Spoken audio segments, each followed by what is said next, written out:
The next round is called Between the Lines. Rory and Hugh, can you make your way to our Mock the Week press pit? In this round, one player takes the role of a famous person making a speech, while the other says what they really mean. Rory, you are George W. Bush making his TV address to the nation. Hugh, tell us what he's really saying.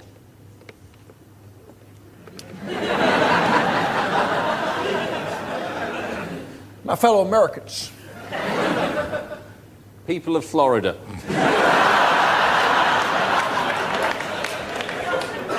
2 years ago, I declared that hostilities in Iraq were over.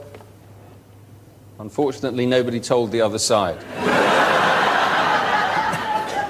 See, we proved them wrong in Iraq. They said there was no link between Iraq and Al-Qaeda. There is now. What people have to understand is the problem was essentially our lack of intelligence. People have to understand. The problem is essentially my lack of intelligence.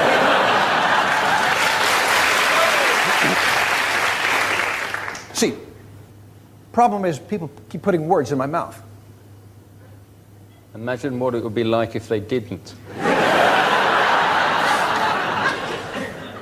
But we will stay in Iraq until the job is done.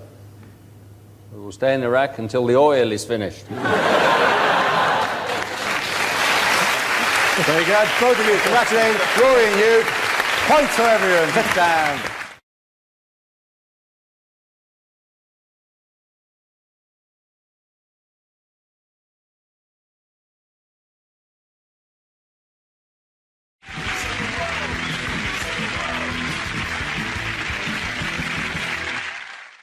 This round is a stand-up challenge. I launch the wheel of news, and wherever it chooses to stop, one of our performers must step forward and talk about that subject. OK, here we go. Let's spin the wheel. The first subject is going out. Rob. I like going out and getting drunk. It's fun, isn't it?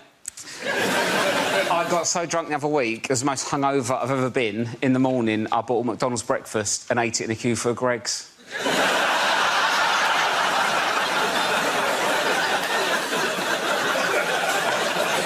And I still don't know if I'm ashamed or proud. I don't like tequila, though. I don't like doing shots. It annoys me with tequila. It's too much admin, isn't it? So I'll lick a bit of salt, eat a lemon. What are you doing that for? It makes it taste nicer. It's not fish and chips, is it? So sort of, no one looks like they're enjoying it. Everyone looks panicked, don't they? They're always like, oh, thank God for the salt and lemon. They're loving it, aren't they? Do you know what make a tequila nicer? Do a tequila, then have a Cadbury's cream egg. That'd be nice, wouldn't it? Take the taste out of your mouth. The thing is, as well, though, it's like I can't properly get on it now. I'm like a bit older. I'm not saying I'm too old to get drunk, but when I was 18, you don't care, do you? You can get battered. Just get on with it, right? Because hangovers, they say hangovers get worse. They don't, do they? You just have more shit to do when you're older. That's the problem. And when I was 18 on a night out, I'd be getting on it. Someone might go, do you want some drugs? I'm like, oh, I don't know. How'll it affect me? What will my mum think? Oh, my God, drugs. Now, if I'm on a night out, someone like, do you want some drugs? Can't, mate. Got to paint a fence tomorrow. I don't want to be painting a fence all sad.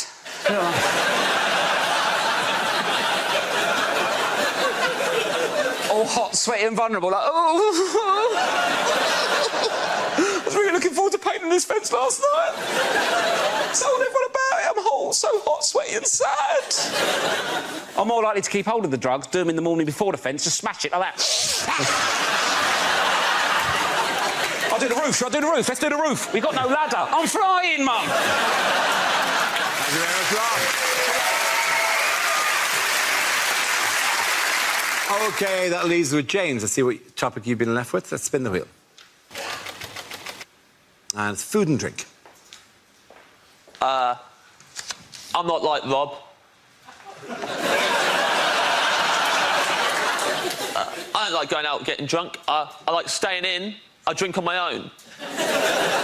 Way cooler, man. I lock the door, I get myself a glass of punch. Is that weird? I drink punch on my own. Is that strange?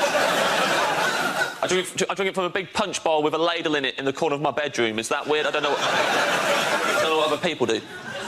People are always worried about punch getting spiked. Solo punch, problem solved. Not to spike myself, unless it's Fun Time Thursdays.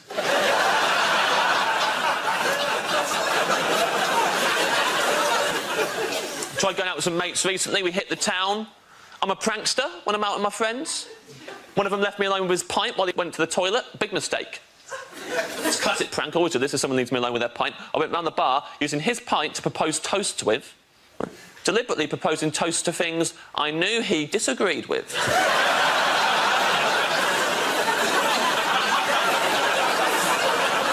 He comes back, has a sip. What you done with that? I'm like, you just drank to the service charge being included in the bill.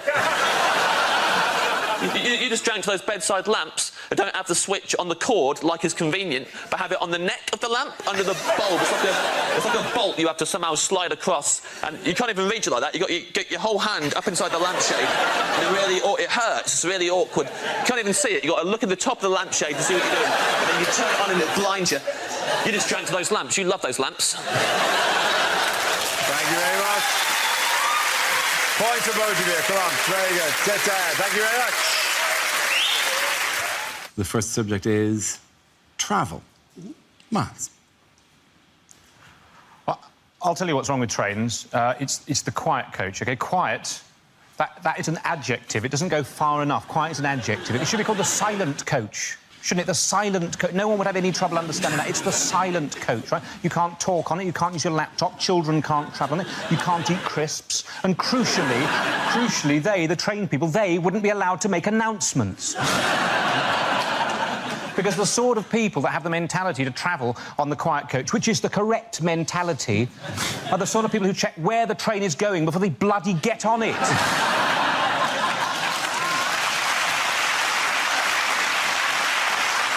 For years, we've just not got these things right. You, Mock the Week audience, you're exactly the sort of people that know what I'm talking about. In Russia, during the revolution, right? During the Russian Revolution, the Russian army was able to travel to all of its battles by train. During a revolution, they were still able to rely on public transport. Imagine if we had a revolution now and the army had to rely on transport, we'd be buggered, wouldn't we? Certainly those of us who wanted the army to win. Absolute nightmare, wouldn't it? Marston Moor 2016 kicked off. You know, the British Army turning up 7 hours late to every single conflict. Oh, sorry, there were leaves on the line at Stevenage. There was a passenger action at Crewe. We were going to be joined by the SAS, but they've been stuck on a rail replacement bus service in Horrible. Thank you very much, Miles. OK, now leaves Milton. Let's see what topic you've been left with. Let's spin the wheel. And subject is music. We don't know much about Galileo. He was a poor boy from a poor family. I live in a Grade 2 listed building, which of course means that everyone in it has to be quite good at the piano.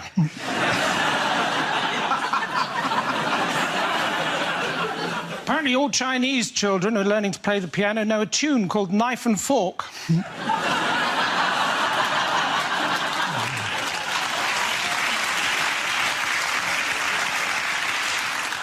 I'd like to take the band ABBA out for lunch, and if I could, I would, my friend. For Nando's.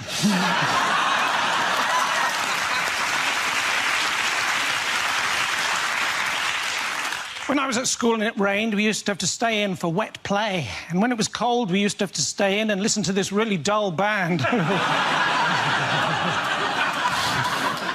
AD 79. Julius Caesar receives the first ever weather forecast.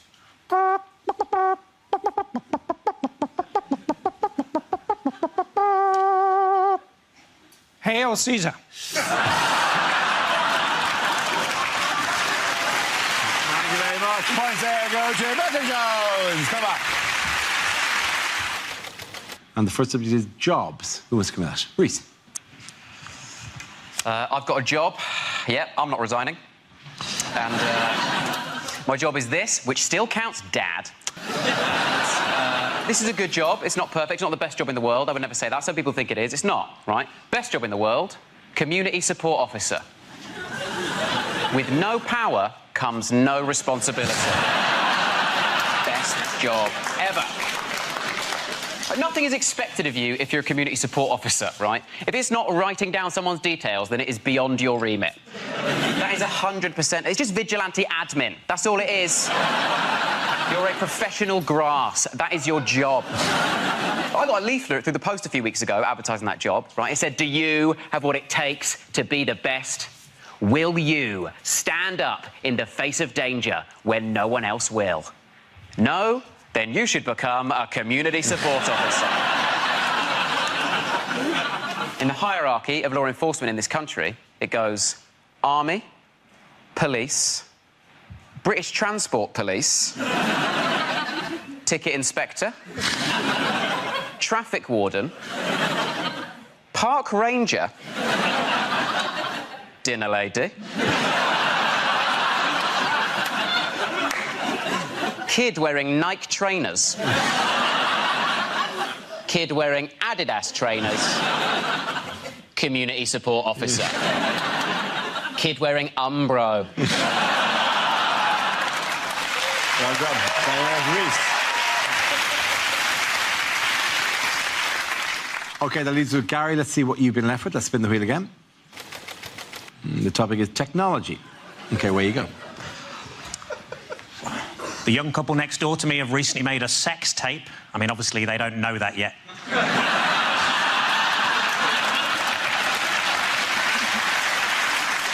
The hardest part of making skimmed milk must be throwing the cows across the lake. The guy next to me at work used to watch porn all day. I'm just glad he didn't begin to rub off on me. I think if I was to try revenge porn, I'd just post naked pictures of myself online so everybody would know how low my ex's standards were.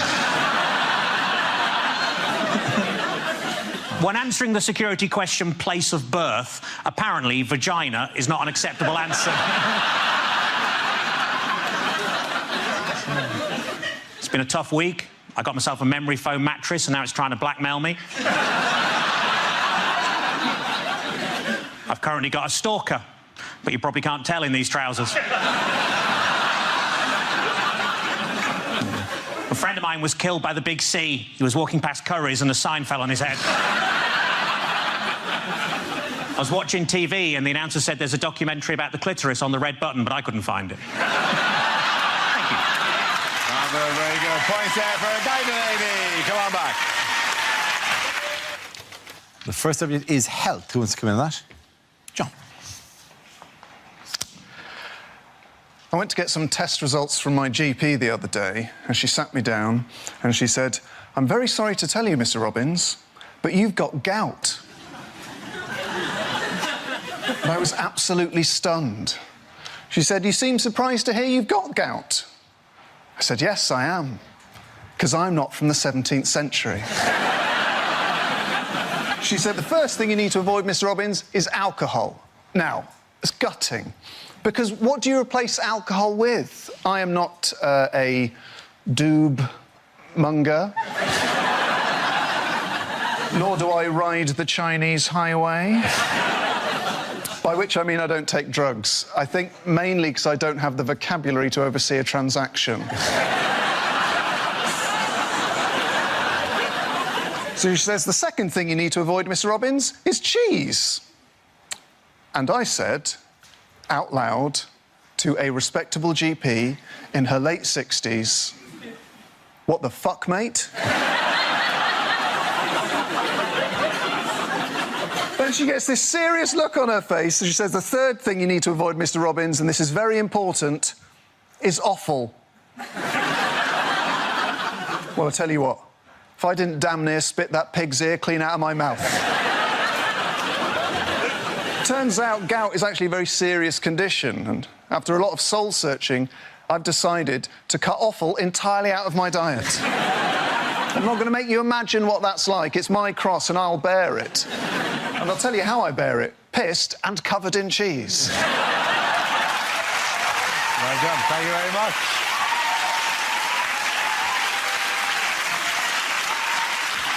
That leaves us with James. Let's see what you've been left with. Let's spin the wheel. The topic is moving house. I moved house recently. Luckily, that's good, isn't it? It's fortunate. Touch and go for a second there, and that came up, I was like, ka-ching! Jackpot! I did move house recently. Tad too drafty for my liking, my new house. Had to order a draft excluder by post. Best way to buy a draft excluder is by post, because when they deliver it, they post it through the door, it drops through the letterbox onto the floor. Already it's paying for its own postage. Moved to West London. I used to live in South West London. Different times, I was a different person. Used to be in a gang. Big time in a gang. SW6 gang is our name. It's the area of London we're from, is our name. And it's what we'd shout at other gangs we didn't like much. Like, if I saw the SW5 gang, for example, we'd shout at them, SW6! That's clever. I remember once, back in the day, we're out and about, SW6 crew, taking no shit. Looked across the road, we saw them, SW5 gang. And as soon as I saw them, I was cross. Shouted at them, SW6! As per. They shouted back at us, SW5! Which we expected, but it still made us angry. SW6 back at them, SW5 back at us, back and forth for ages. Until eventually, I got so overstimulated that I shouted out my entire postcode. In full, and that is why I had to move house. Well done, point there for James Acaster.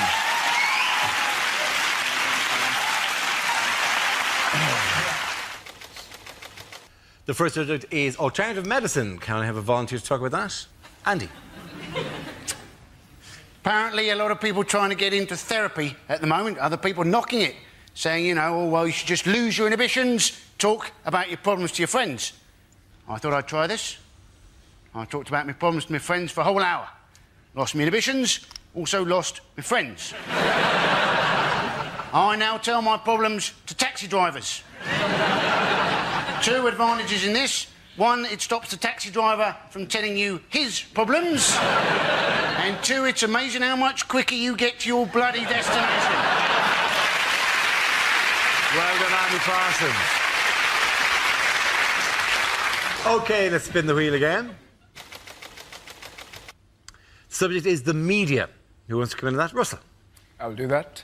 I'd see, you know, the way I like getting the news is Radio 5 Live. It's fantastic, 'cause it's just news and nutters, isn't it? They'll read out, like, that was the Pope's view on abortion, and then, hello, Felicity Puddleduck here, livid and ill-informed. I'd just like to say those harlots should give birth to their children aged 2 that charge you to national service. I'm off to bake a cake. And sat there listening, and then the next night, David, are you out of your mind? Cloning? Think it through. 2 versions of me. Want to go out and commit a crime? Who gets blamed for it? Me! I'm doing a 20 stretch. He's banging my wife. Where's the justice? And you sat there listening to these nutters, and then the most ridiculous story. A man in Bristol's found the face of Jesus on a crisp. And suddenly, I couldn't believe it. I opened up my frazzles. There he was. Russell Howard. OK, the leads are Hugh and Frankie. The next topic is sport. Do you know, I've heard a rumour that horse racing may not be completely honest. It's unbelievable, isn't it? But how do you stop the corruption? Well, one solution may be to call horses something like mafia-backed second favourite. Because if everyone did that, everyone would be confused, no one would know who to bet on, and the whole thing would be fair again. And they're off, and the first to show is blatantly bribed, followed by mafia-backed second favourite. They're just ahead of Dope to the Gills, Mysterious Limp, and just behind them, Out for a Canter, and I'll Fall at the Fifth. And as they come to the fifth, I'll Fall at the Fifth has fallen. I'll Fall at the Fifth has fallen at the fifth in a magnificent display of cheating, and they're coming into the final furlong. Mysterious Limp is slowing, Out for a Canter is clearly struggling, but coming through strongly is mafia-backed second favourite, and as they cross the line, mafia-backed second favourite has won it, which is remarkable, seeing as he has no head. That's been left in someone's bed for tomorrow morning. Well done, you. Well done, you. OK, Frankie, let's see what you've been left with. And it's environment. Didn't that used to be an advert for mints? Ryanair getting a hard time from the environmental lobby because they've launched a £7 flight to New York. Although, as always with Ryanair, it does land slightly outside New York, in Dublin. It's a pity we can't harness more natural energy, isn't it? Pity we can't harness the power of British moaning. Oh no, that moaning-powered light bulb's on the blink again. Oh no, there it is, back on. Everyone complained about the floods, didn't they? I like storms. I like thunder and lightning. What I like to do during a storm is shag my girlfriend and pretend that we're taking part in the conception of the Antichrist. Frankie Royal, ladies and gentlemen. At the end of that round, the points go to Frankie and you.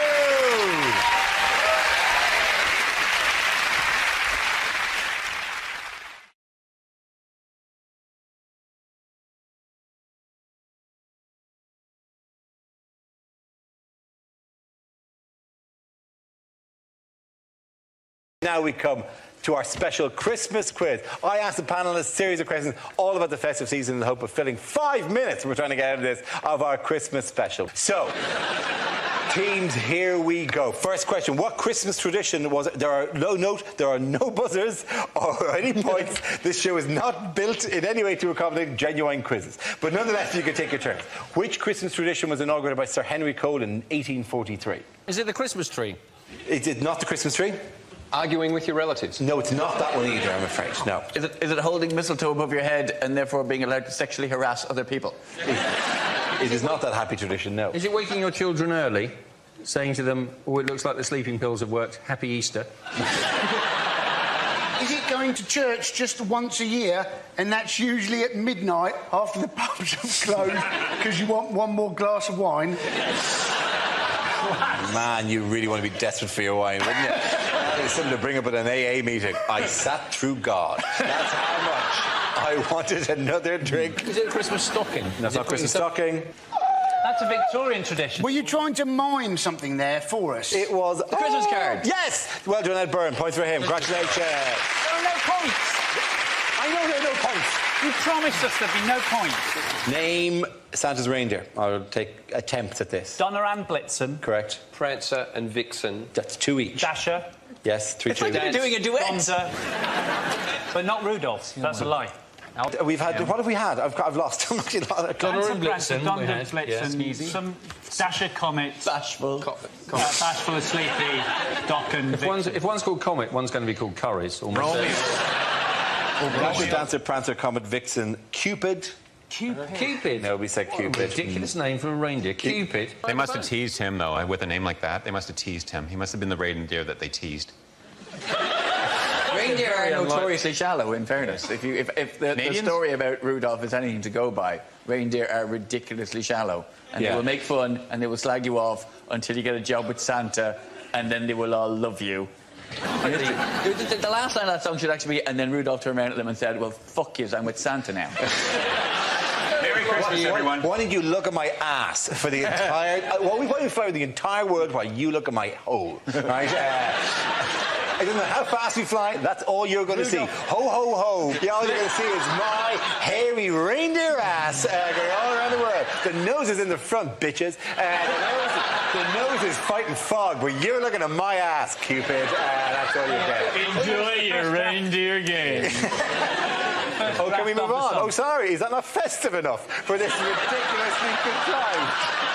Sorry, am I not striking the mood of the nation at this stage? Yeah, look at it, bitches! Look at that ass! See you, baby! Shaking that ass! Shaking that ass! Yeah. Good night! Ho, ho, ho.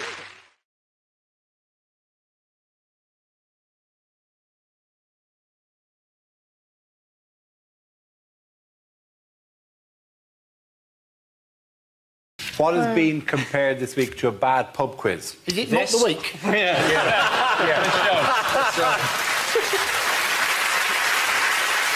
That is the least of the things that's been said about It's this. the UK.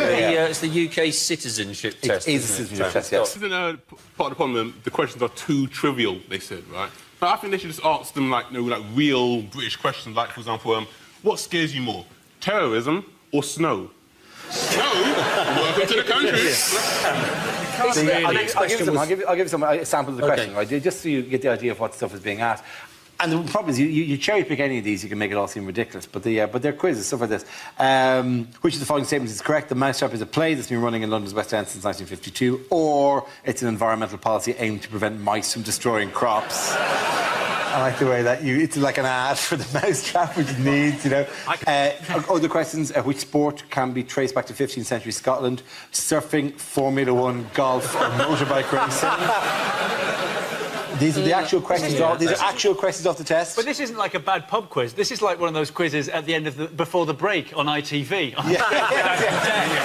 It's very, very difficult, though, isn't it? Because you've got to decide what to do with immigration. Everybody's got their different views on it. And the thing is that you have to make sure that people are going to fit in. And I had this fantastic conversation with this bloke this week who went, what I should do is I should just ask one question, right? I should say, should there be immigration?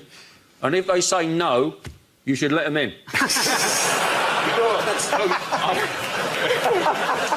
Well, they should be great if midway through the test it would stop and go, OK, you've got Welsh citizenship. Do you want to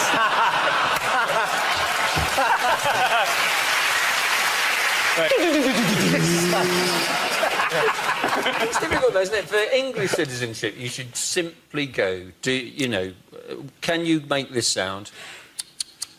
I think all they need is, rather than a test, they should give them more that crib sheet they give to Indian call centre workers. You know, hello, this is Tony. No, it's not Tony. What's the weather there like, Tony? Rainy. Yes. We've been found out. Shut it down. Move to Lahore. Open up again.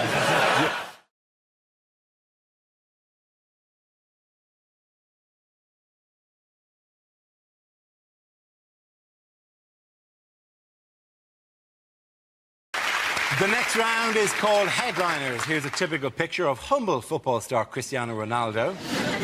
But what does RISC stand for? Is it really? I signed contract. Is it referees immediately sense cheating? Is it risky investment, Spanish club? Is it Ronaldo's irremovable shoe conundrum? Rich, ignorant, spoilt crybaby. Is it Ronaldo? Is it Ronaldo is secret creationist?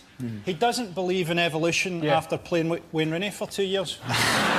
Is it Ronaldo invites sex crime?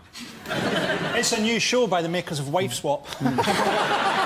Every week, Ronaldo invites a sex crime. This week. Hola. Bienvenidos a Sex Crime. Can we possibly veer towards... The S is for slavery, isn't it? The S is for slavery, yes. Ronaldo in slavery...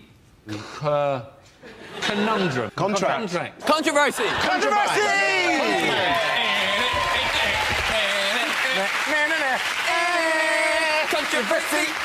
It doesn't count if he says half the words.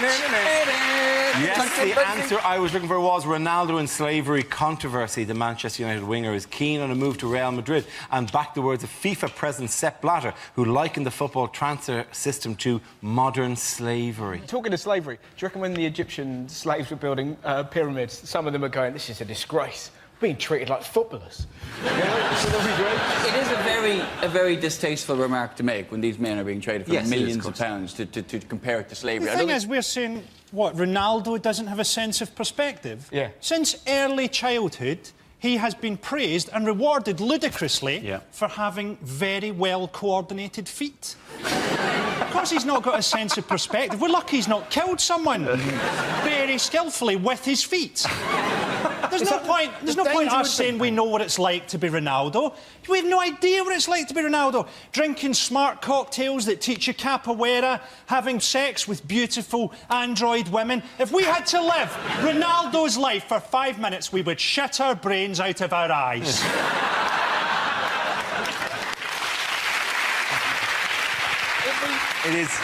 It's a very moving cry for understanding for Ronaldo. If footballers can be treated as slaves, Max Mosley must be thinking, I got the wrong sport. Don't you think? Football's just distraction. Distract you from the real world, distract you from the war. Instead, they should replace football with just a guy bringing out a big bunch of keys and going, look at the shiny, shiny. No. We've cancelled the football season. Look at the shiny, shiny. It would particularly work if you brought out Jangle the keys and then there were loads of internet sites about, I wonder what keys they'll have next year.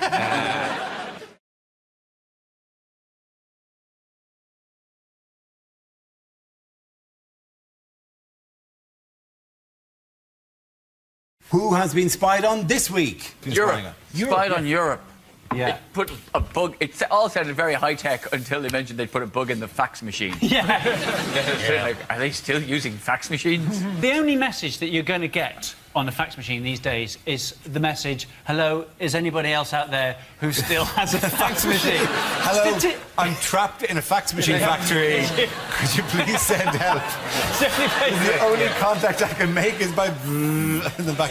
It's apparently spying on the EU, and like you kind of go, you can understand the EU. It's causing some tension now because the EU would be going, okay, you're spying on Russia. We get that there's like a thing, but like. Dude, like, come on, like, we're on your side, for Christ's sake. Bad manners spying on friends, isn't it? It's like when you invite somebody to come round and spend the night in the spare bedroom and you put a webcam in there. It's not right, is it? I mean, obviously, we've all done it. We've all done it. It's not right. I've not enjoyed watching those tapes. They're actually bugging the Italian embassy. You think, what is the point of that? Nothing is going to embarrass the Italians. Their ex-Prime Minister had bunga parties in his own home, and he was the one who was telling everybody about them. They probably just found the camera and did it said, a camera! Bunga It must also be, you know, spying on the European Union must be the most disappointing assignment for any spy or secret agent, isn't it? 007, your mission is to find the agricultural production figures for the fiscal year of 2015. Just remember, nothing depends on it.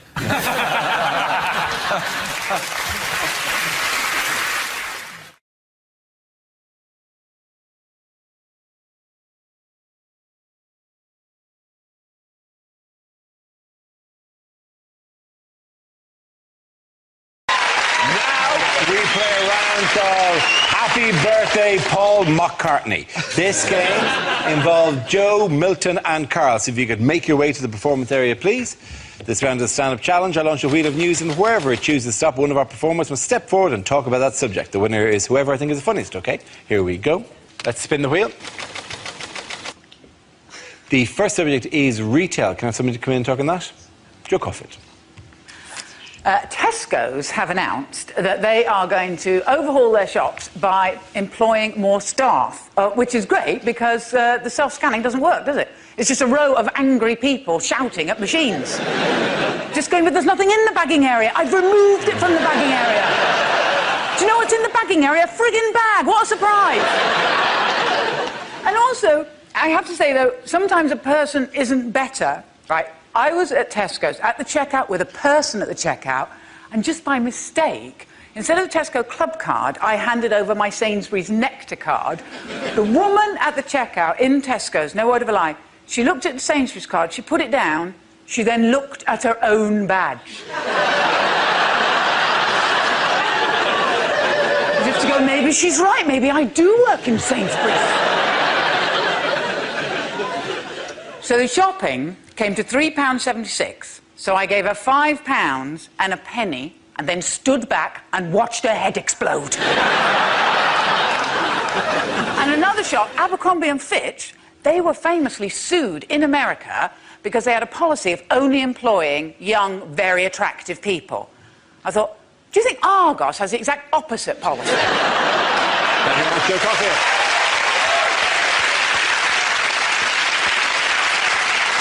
OK, let's spin the wheel again. The subject is health. Who wants to come in that? Carl. Right. I suffer from recurring stomach problems, which sometimes lead me into quite embarrassing situations. One happened when, about 2 years ago, I went to see Alicia Keys live in concert at the O2 Arena. That's not the embarrassing bit. En route to meet friends to go to the show, I stopped off with my doctor to get a little checkup, and he said it was all fine, but he wanted a stool sample, so he gave me a little pot and said, do your sample, drop it in the morning. So I put it in my bag and then went to meet friends for a drink before the show. About half an hour passed, I felt movement. I thought, I better do it now, I've got to drop it in the morning. So I went to a pub toilet and I did my sample in a pot and put it back in my bag, went out, didn't tell my friends what I'd done, we just carried on drinking. About half an hour later, it's showtime. We went to the O2 Arena where I'd never been before to see Alicia Keys. And I reckon it was about 30 metres from the front of the queue where I found out about their compulsory bag search system. Have you ever tried to explain to a security guard why you're trying to smuggle a stool sample into an Alicia Keys concert? It's pretty tough. When he pulled it out, I've never heard more shock on a man's voice. He just sort of went, what is it? Like that. And I freaked out and said the first thing that came into my head, so I went, it's a pot of shit. Like that. Which he then repeated louder, right? He just sort of went, a pot of shit! And it went back down the queue like Chinese whispers. About sort of 20 people back, I think I heard somebody go, I think there's a guy with a bowl of chips at the front or something like that. So I'm just there, totally embarrassed, didn't know what to do, I'm always crying. I explain my story. The guy gets his supervisor, who comes over, and this is a great response. I was honestly like, oh, I've got a bag, sorry. And he listens to all that and goes like this, he goes, all right, I'll believe you, you can keep it.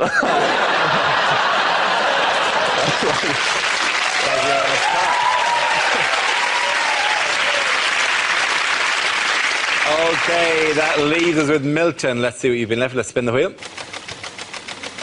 The subject is relatives.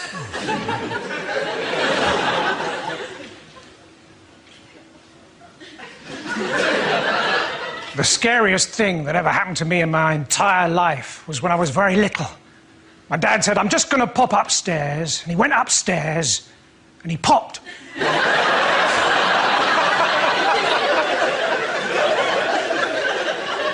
I didn't speak to my dad. Well, he was a bus driver. You're not allowed to. My brother, he's allergic to cheese, not the taste. Just if anyone says the word, he goes, whoop. Doesn't happen very often, but we've got some weird family photos. My grandfather, he was a GI, and he was in the RAF. OK, he was a giraffe. During the war, when board games were illegal, he was put in prison for being a Yahtzee sympathiser.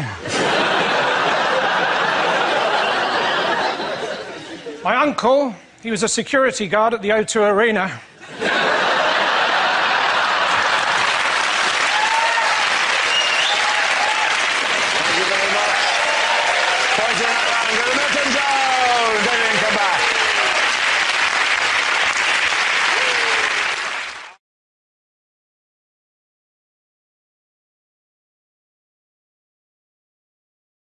The question I was looking for was, what were 3 of the excuses offered up by the 2 suspects implicated in the Salisbury Novichok poisoning? Alexander Petrov and Ruslan Bosharov appeared on Russian state television to give outlandish explanations as to why they visited the UK in March and then denied that they had any involvement in the nerve agent attack. So what did they claim? They just love Britain. And if they'd had another half hour left after their attempted poisoning, they would have joined the National Trust. Weren't they on their way to Stonehenge as well? Well, they said, but the snow. These 2 men who've lived in Siberia, they said the snow was too oppressive in March. I don't think those are their real names, are they? They sound really made up. They might as well have called themselves Spidey McPoisonface and Ivor Bottle of Novikov, or what is it called? Yeah, it's called Novikov. Are you thinking of the famous spy? Are you thinking of the famous spy Huja Nikabolikov? Is that Nikazanov! It's taking me back. What was the dinosaur one as well? Oh, do you think he saw us? Yes, they claim they went to Wiltshire to see Stonehenge and Salisbury Cathedral's world-famous 123-metre spar because their friends kept going on at them about it. Yeah. Kept going, you must go to Wiltshire. Is there another meerkat? There's a meerkat. A tiny little friend would go to Wiltshire, but do not drive without insurance. The mistake they made, though, is that they obviously were just rubbish, weren't they? But they didn't realise that we have, like, a functioning border force, police force, security service and NHS. And if they'd just waited till after breakfast... they would have got away with it. My favourite thing about it was the fact that they quoted in the interview they wanted to see the 123-metre tall spire, and it was like they were reading it off the Wikipedia page. Like, it's a bit like if I just went to you, "Hey, Dara, great to hang out with you, Dara O'Brien, born 4th February 1972. You really looked that up for this, didn't you? I did a lot of Wikipediaing. Ed was the finalist in the 2007 Chorlton Student Comedy Awards, and Kerry also appeared in a 2011 Bird's Eye Polar Bear advert for their new Frozen King prawns. Crazy times. Rachel Parris holds a second-class 2-1 Music BA Hons from the University of Oxford. Why didn't you cut my bird's eye out? You know what it says about me? It says, Hugh has been banned from Chessington World. It says that you were... one of your early televisual appearances was on Blind Date, which I didn't know, Ed. Yeah, that's true. Yeah. Yeah. And it also said Hugh... Didn't get picked. Didn't get... Oh, you couldn't let that go, could you? Didn't get picked. That wasn't going unsaid, was it? I have never seen you go more Irish than that. Oh, no, you don't want, oh, no!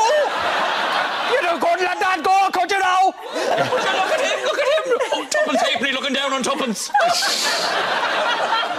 I'm just saying that, like, you went on Blind Date and failed. And you're doing your old cheeky thing with your long hair and all that, like, and yeah. Yeah, you got a problem with my long hair, baldy.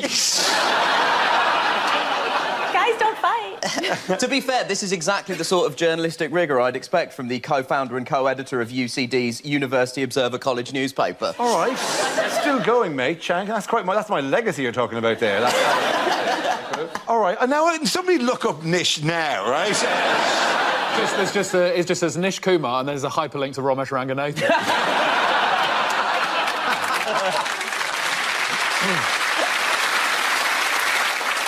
The spies, sorry, not spies, the Russian... these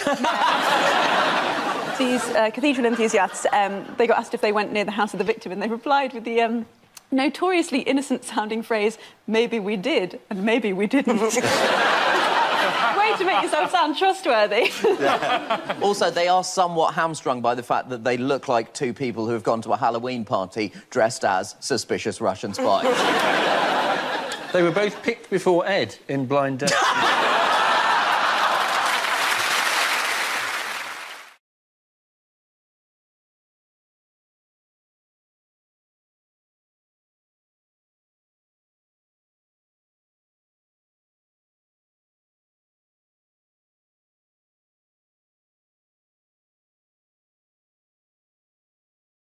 Now we come to our final quickfire round called Scenes We'd Like to See. This is for everyone, so if you can make your way to the performance area, please. I caught ideas for scenarios. We'd love to see the performers come in with their suggestions.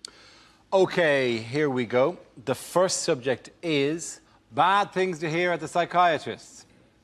I don't want you to think of me as a psychiatrist. I want you to think of me as a mental patient who killed the psychiatrist before you got here. You think you are a potato? On the couch, please. Welcome to your first session of Freudian analysis. What seems to be the penis? Well, you say that you're paranoid, but I have a report here that says you looked very relaxed in the bath this morning. Oh, yes. I can see why you fancy your mother. She's something of a fox. You've been coming here for 6 months to talk about your trust issues. Well, we've been filming you for Britain's nuttiest bastards. Yes, I think your parents caused you problems from a very early age, Clitorina.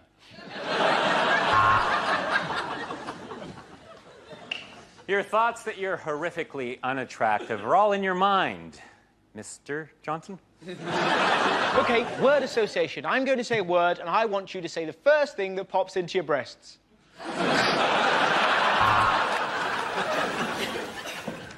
Wow, that's really interesting. Do you mind if I use some of this stuff as lyrics for my band? You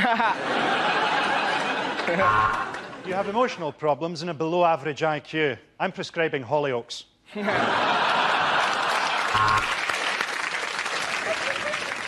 Oh, that's a classic dream. It means you're a paedophile. I want you to go to your happy place. Judging by the size of you, that's probably Greg's.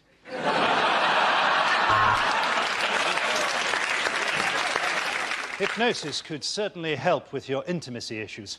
While you were unconscious, I rested my nuts on your head.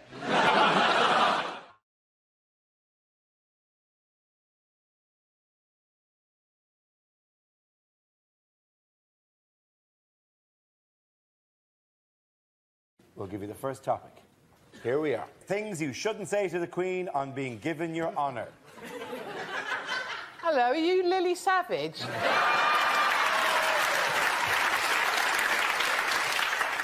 Thanks. You do know I'm not the Jimmy Savile. Look, you can tell me, 1 cough if you had her killed, 2 if you didn't. Really? Naughty Queen. Naughty Queen. Come near me with that sword and you're f***ing dead.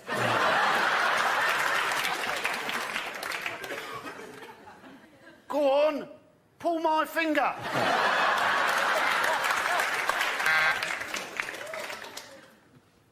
Ma'am, you have no idea how much pussy this is going to get me. You do know I am the Jimmy Savile. Next topic, please. Discarded titles for the next Harry Potter book. Harry Potter and the Wet Dream. Harry Potter and the Prisoner of Abu Ghraib.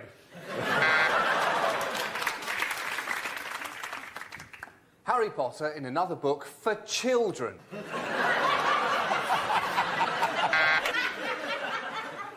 Harry Potter and the 5 economic tests. The next topic is nightly prayers of the world leaders.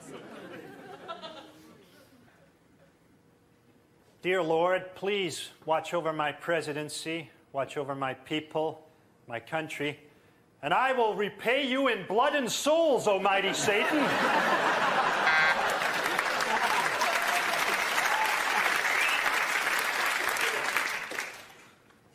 God bless Tony. I know that's right. Wasn't it fun in the jail tonight?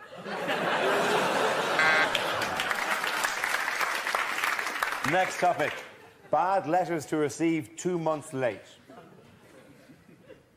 You've only got a week to live.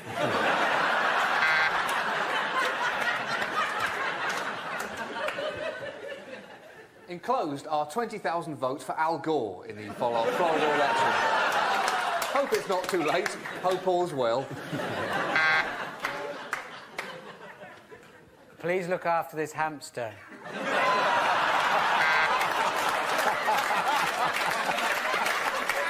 Things a new pope shouldn't say in his first public speech. YMCA. Very good. I've dreamed of this moment ever since I was a little girl. What a f***ing view.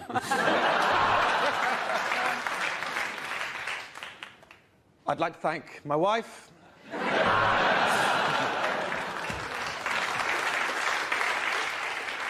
I only wish that Hitler could have been alive to see this moment. I'm a celibate. Get me out of here. Very good. Okay.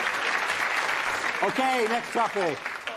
Oh, you're more the Pope. Sorry, okay, Gran. Okay, still on the Pope.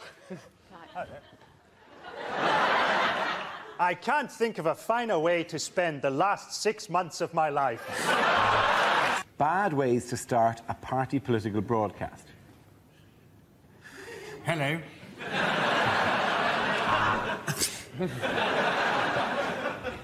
My fellow paedophiles. Hang on, I'll be with you in a minute. Good moment. As you know, the football is on the other channel. Well, I'm sorry to say that it is mostly the blacks. Hello, I'm John Prescott. Now, I expect you're wondering why I'm making... I think our policies are best expressed in song.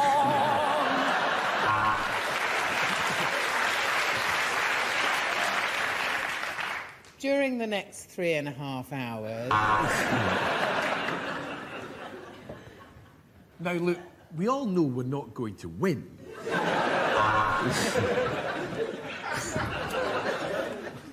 Death to the West.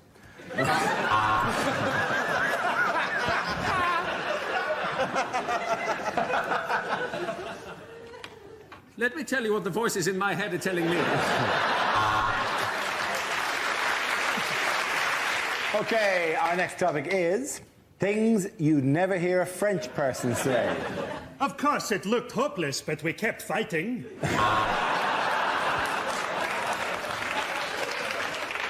I'd like a bottle of Burgundy and a Dairy Lee Dunker, please.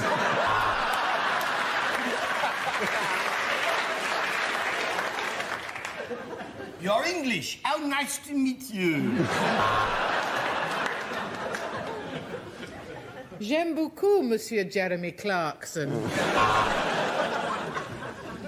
I've just bought a wonderful little holiday home in the south of Birmingham.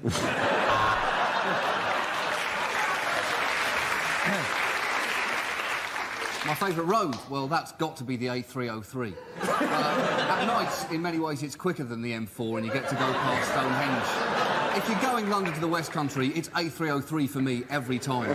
What a road. What a road. And we throw that part of the animal away.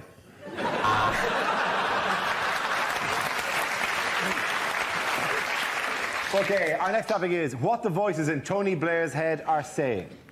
You will obey! You will obey!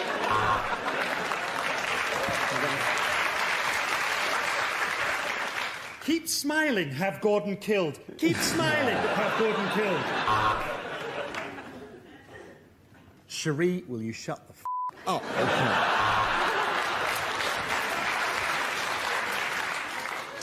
Oh, look, there's Cherie. That reminds me, I must post a letter.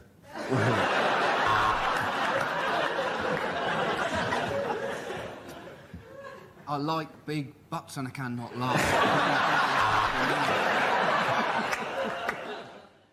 I wonder what John Prescott looks like in hot pants. Mustn't get a stiffy.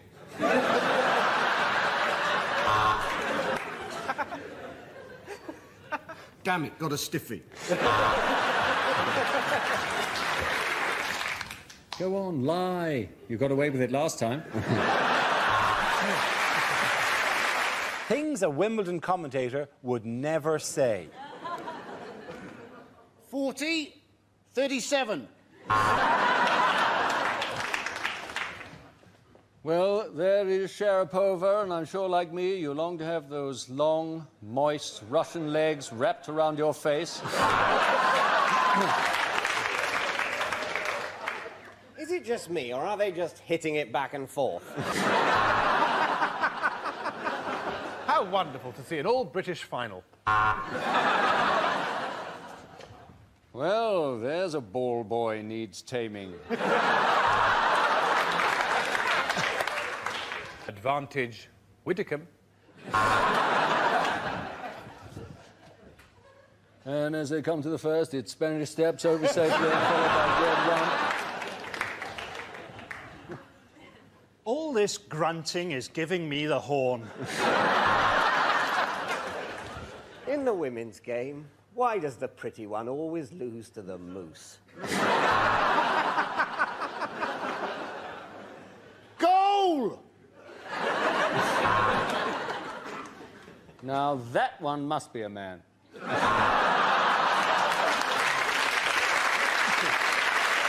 Next topic, please. TV shows that never made it to air. Hi, I'm Bill Oddie, and this is Badger Cull Live. Complicated financial fraud, she wrote. Terrorists say the funniest things. Yes, it's Who Wants to Be a Milliner? Police, camera, paperwork. Let's see if you can guess who it is in Lloyd Grossman's Through the Arsehole. Celebrity Love Island. Oh, no, Christ, that really happened. Welcome to the first edition of I'm a Suicide Bomber, Get Me In There. You've been shot.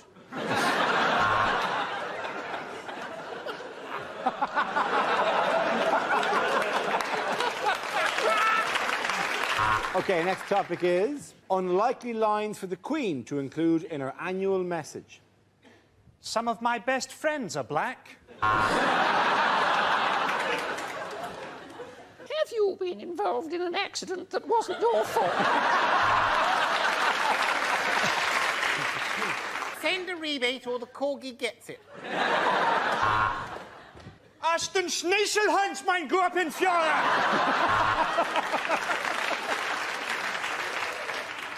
Look, we don't cost you 99p each. We don't cost you 79p each.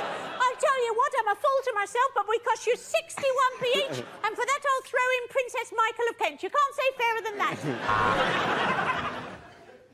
The Queen is brought to you by Power Jam.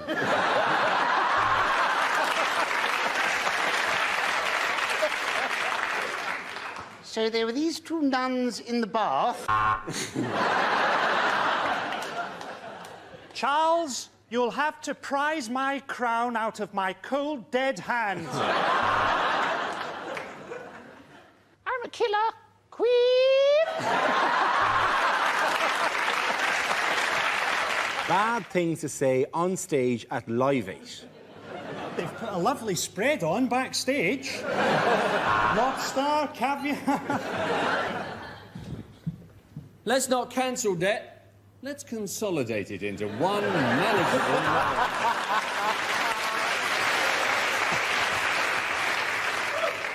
I'm Michael Howard, and this is my rap for Africa. Whinging Africans, eh? Hands up who finds fair trade bananas a little dear.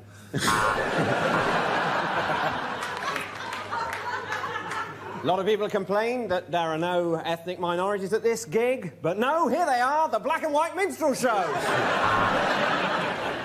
Okay, the next topic is what the voices in Prince Charles's head are saying. Charles, this is the plants. You've betrayed us again. We're going to kill your new wife, too.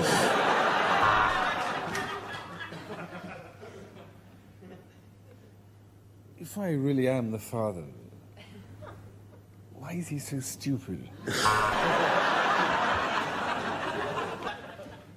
How much would it cost to turn Windsor Castle bouncy? Kill a swan, they can't touch you for it. Nazi uniform. No, that was funny. So what if she's your mother? Just press the pillow over her face and count to 100. Very good. The next topic is inappropriate things to say on winning Wimbledon. Mr. Blair, this is for Iraq.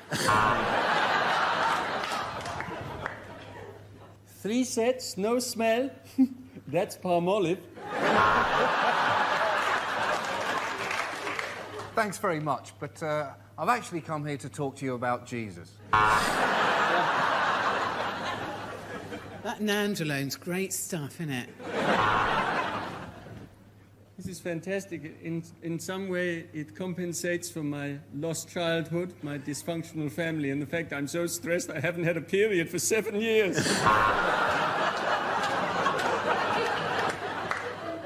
To be honest, I only won because I'm pissed.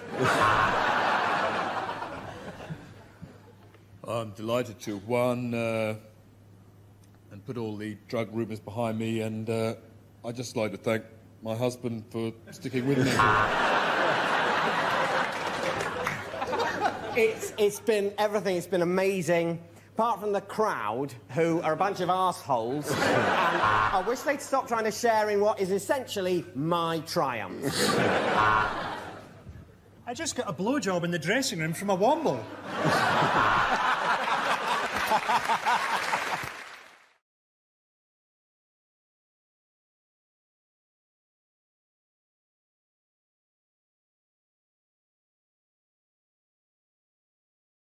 Bad things to say in a job interview. When I said I was a Yale student, I studied key cutting at Mr. Minutes.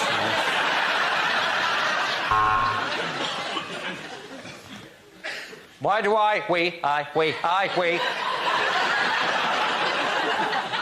want this job? Don't tell him I have to.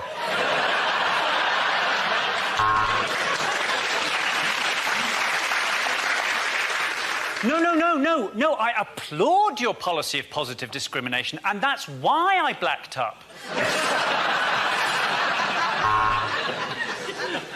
Can I just check? This office is more than 50 metres from a school.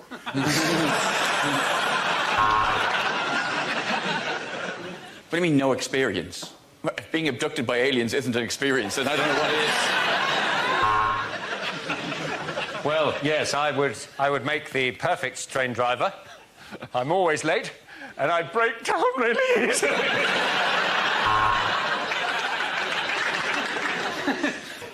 I think I'd make a very good diplomat. I'd like to live in Paris with all the other parasites.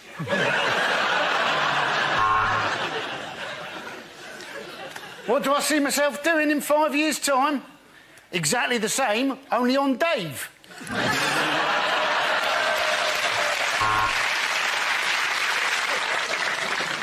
Thank you for seeing me. I hope you don't mind if I stay sat down for a moment. I've got a little erection bubbling away.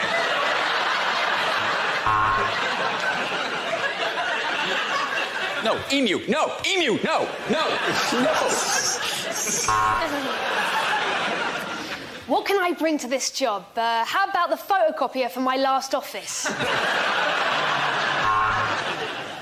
Yes, well, in spite of my lack of medical experience, I still think of gynecology as a calling. What are my weaknesses? Fat birds.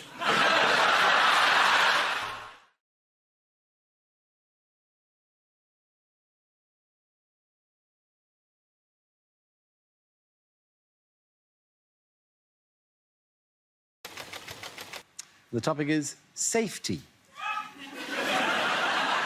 Away you go.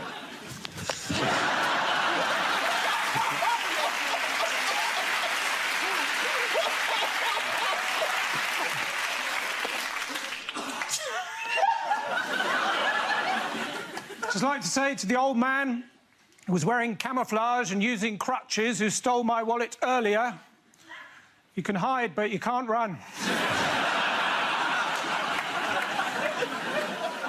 Of course, these days, a lot of people are putting poison on the menu of restaurants in the hope that French people think it's fish.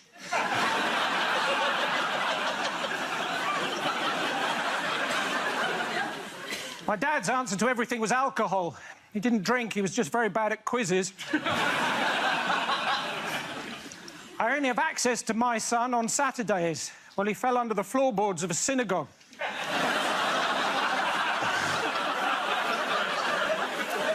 And I would like to see a world without plagiarism. You may say I'm a dreamer. But I'm not the only one. You see, my friends, if I had a crystal ball, I'd sit down very carefully.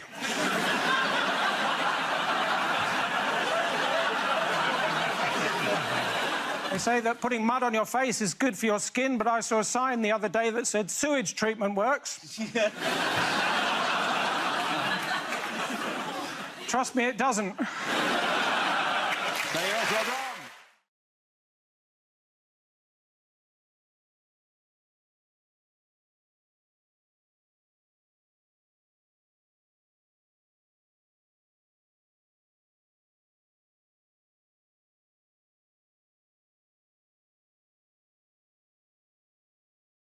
Okay, you ready? Yes. Would you do it? Are you going to? No, I'm not going to do it like that. No. Yeah. Okay. It's all right. Just got a bit more coffee. No, leave it there. Okay. Did you enjoy the Olympic Games? I did! Okay, we need you to walk in again because apparently Alan, Andy and Andy, you're walking in with shit. Yeah. Who are these two and why are they in the news this week? Who are these two? You're right, it is quite beginner that. Sorry, I'll do it again. Who are these two? Who are these two? I don't know, Dara. They look like nice men. Who are they? Like me head. Oh, they got round my head.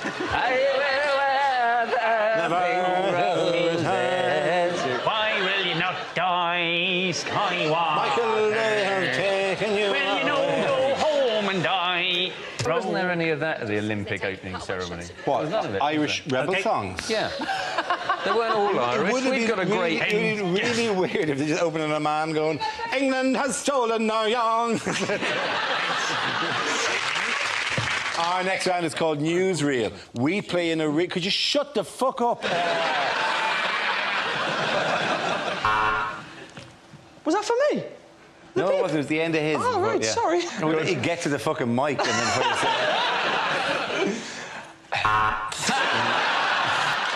Well, this is the news that Ed Miliband has launched a campaign to make himself better known to voters, embracing his geek image and comprehensive school education. So is this going to make it more appealing? No. OK. Do you know what will make him more appealing? Standing him next to a big pile of shit. Yeah, we're having fun, It's great. OK, how's that? Let me just... I'll just do this. Are you testing it? You liking this? Yeah. Is that all right?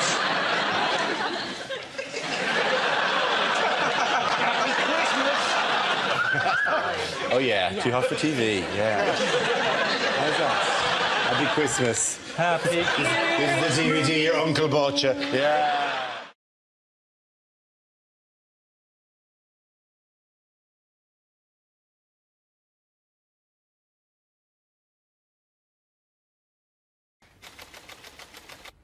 Subject is the West Country. I'll say this. Who?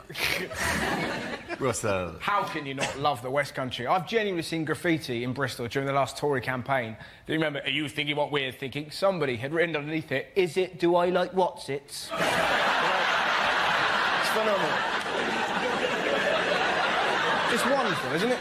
I used to live there. I've moved away from Bristol because I was near a dogging site, which is just a bit odd, right? And, all right, I wasn't into it. I was just near a dogging site, right?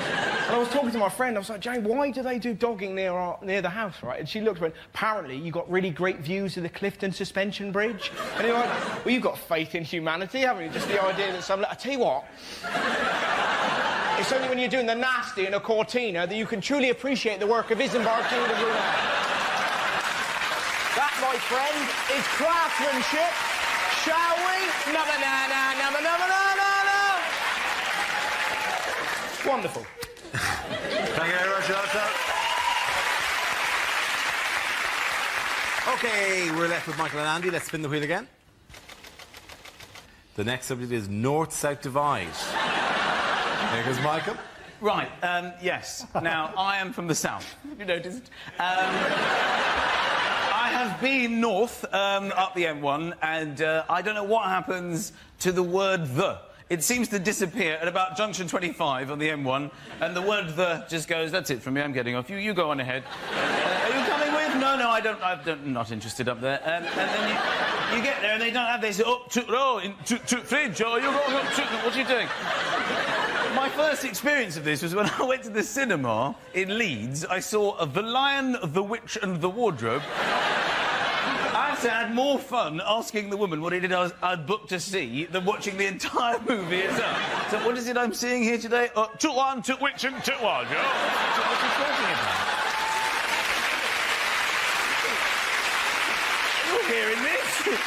Are you taking toothpaste? Yes, of course. I thought it might be a nice idea maybe to go to HMV and get a DVD of The Lion, the Witch and the Wardrobe, maybe The Good, the Bad and the Ugly, and perhaps an album by The. And just line them up on the counter. What is it I've decided to purchase here? Took one, took which and took wardrobe. Took good, took button, took ugly. And took. Thank you. Well done, Michael.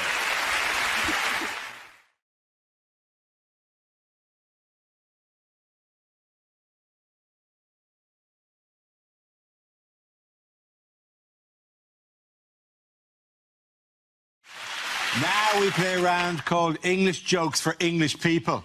This game involves Ramesh and Milton, so if you could make your way to the performance area, please. This round is a stand-up challenge. I launch the wheel of news, and whoever chooses to stop, one of our performers must step forward and talk about that subject.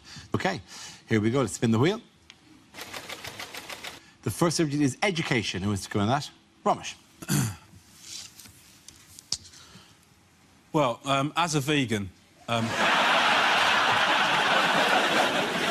I wanted to supplement my son's education, so I'm helping him to learn to read. That's one of the things that I'm doing. And helping your child to read is one of the most magical and rewarding things that you can do as a parent, on day one.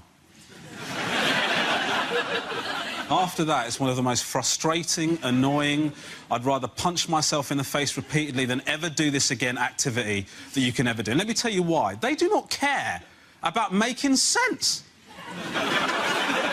Right? They'll just read all the easy words. When they get to one they don't know, instead of trying, they'll just look at the picture and just throw something random into the sentence without any regard for what effect that has on what they're saying. And I'm supposed to not get angry. I'm supposed to not get angry when my son goes, Jack went strawberry? How could that be what it said? How could it be Jack went strawberry? What are you talking about? What would that even look like? How could that be what it said? Tell me. I tell you what, you think that's what it said, you go strawberry now. Go on. No, go strawberry. That's what you think it said. Stop crying, go strawberry. Go strawberry. Why don't you do it? Go kiwi then, I don't give a shit. You're not doing it, are you? I tell you why not, because it doesn't make any bloody sense.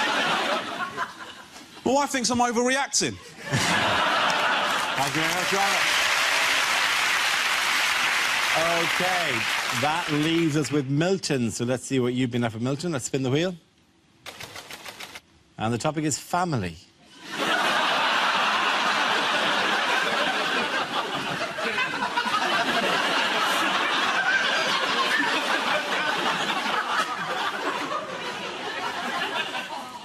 My uncle, he was a cruel man. He knew we lived in a bungalow, yet every year for Christmas we always got a slinky.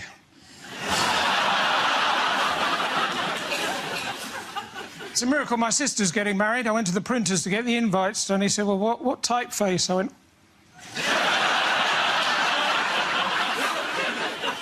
She seems to like him. My grandfather, during the war, he broke the Enigma code machine. Then he went AWOL. Well, it's not quite true. Then he became an owl. My grandmother, she's been talking about downsizing, and now she's in a little urn.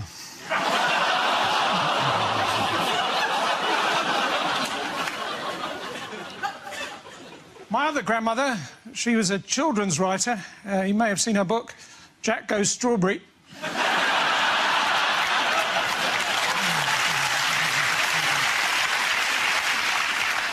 I haven't always been popular with my family as a vegan.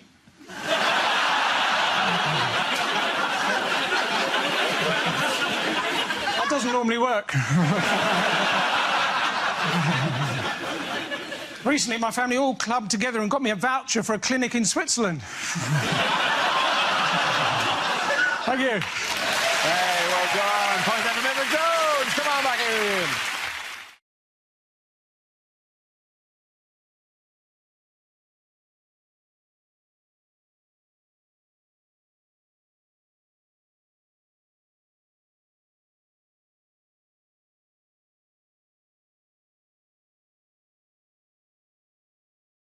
Here we go. Here's the first topic. First subject is climate change. He was in like a shot. The problem with climate is that we're ruining the environment. You know, every year we destroy an area of rainforest the size of Belgium. Why not just destroy Belgium? No one would mind. We're desperate to find an alternative to oil. Wind is one, but what worries me about wind power is that if you cover Britain with 400,000 wind turbines, right, on a windy day, what's to stop the whole country taking off? like an enormous hovercraft and heading for France. That is European unification by the back door. Very good, Hugh. Hugh, sit down. Congratulations. Very good. So let's have another topic. Live 8. Rory's coming in like a shot. Yes, it's Live 8 this week. Bob Geldof's big thing was to persuade people to go to Edinburgh by boat. Right. Okay, because the first 20 miles are easy. The rest you're going to carry the boat on your shoulders. They're trying to get a million people up to Edinburgh. Elton John's not going. He's sending flowers. And it's a whole G8 Live 8 thing where the world's richest 8 nations get to meet the world's 8 richest rock stars. Rory, well done. Sit down. Let's have another topic. Okay, reality TV. Who wants to get in? Me. Oh, hang on. Just a second, though.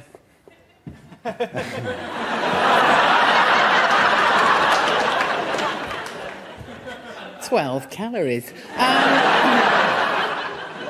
Well, you probably realise that the 487th series of Big Brother has just started.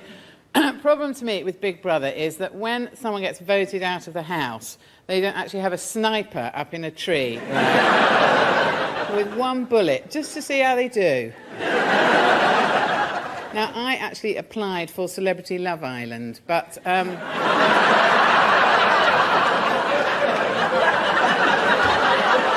Joe, you can sit down now if you want to. That's just...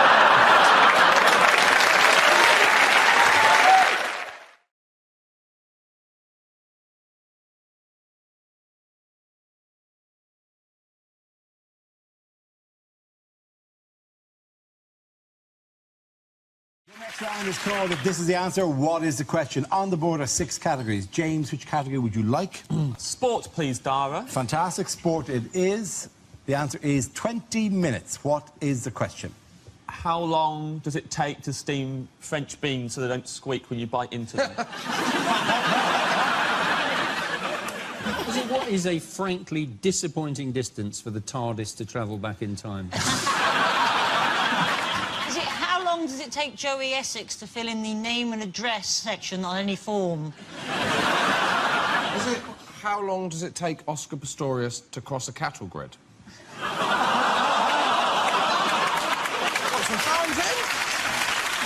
Is that a joke you wouldn't do on the last leg, is it? With famously one-legged host Adam Hill, is that? Were you bursting to get that joke out? Where I've been sitting up for weeks! On average, how long is it between Greek elections? Is it how often does David Cameron have to take swine flu medication? Is it when a man says he's going to make love all night long, what does he really mean? Oh, let it go! It was one time, Gary! Is it true or false? People don't understand true or false questions.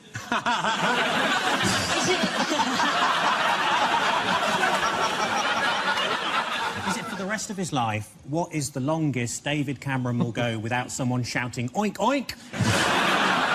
Is it? How long had the pig been dead for before...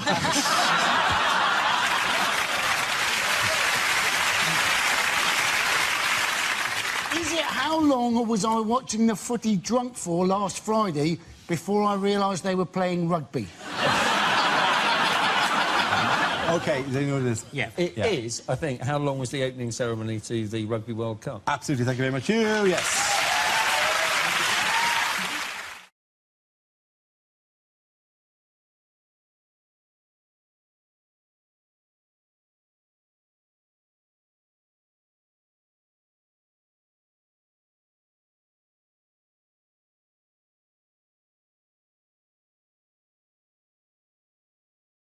Now we play a round called Everything I Do It for EU. This game involves Rob and James, so if you could make your way to the performance area, please. This round is a stand-up challenge. I launch the wheel of news, and whoever chooses to stop, one of our performers must step forward and talk about that subject. OK, here we go. Let's spin the wheel. The first subject is going out. Rob. I like going out and getting drunk. It's fun, isn't it? I got so drunk the other week, it was the most hungover I've ever been. In the morning, I bought a McDonald's breakfast and ate it in a queue for a Greggs.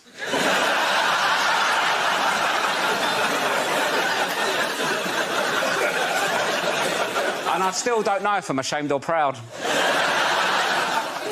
I don't like tequila, though. I don't like doing shots. It annoys me with tequila. It's too much admin, isn't it? So I'll lick a bit of salt, eat a lemon. What are you doing that for? It makes it taste nicer. It's not fish and chips, is it? So it's all, no one looks like they're enjoying it. Everyone looks panicked, don't they? They're always like, oh, thank God for the salt and lemon. They're loving it, aren't they? Do you know what make a tequila nicer? Do a tequila, then have a Cadbury's cream egg. That'd be nice, wouldn't it? Take the taste out of your mouth. The thing is, as well, though, it's like I can't properly get on it now. I'm like a bit older. I'm not saying I'm too old to get drunk, but when I was 18, you don't care, do you? You can get battered. Just get on with it, right? Because hangovers, they say hangovers get worse. They don't, do they? You just have more shit to do when you're older. That's the problem. When I was 18 on a night out, I'd be getting on it. Someone might go, do you want some drugs? I'm like, oh, I don't know. How'll it affect me? What will my mum think? Oh, my God, drugs. Now, if I'm on a night out, someone like, do you want some drugs? Can't, mate. Got to paint a fence tomorrow. I don't want to be painting a fence all sad. You know,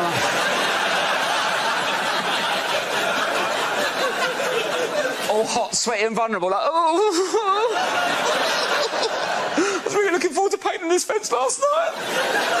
Told everyone about it. I'm so hot, sweaty and sad. I'm more likely to keep hold of the drugs, do them in the morning before the fence, just smash it like that. I'll do the roof. Shall I do the roof? Let's do the roof. We've got no ladder. I'm flying, Mum. Thank you very much, Rob.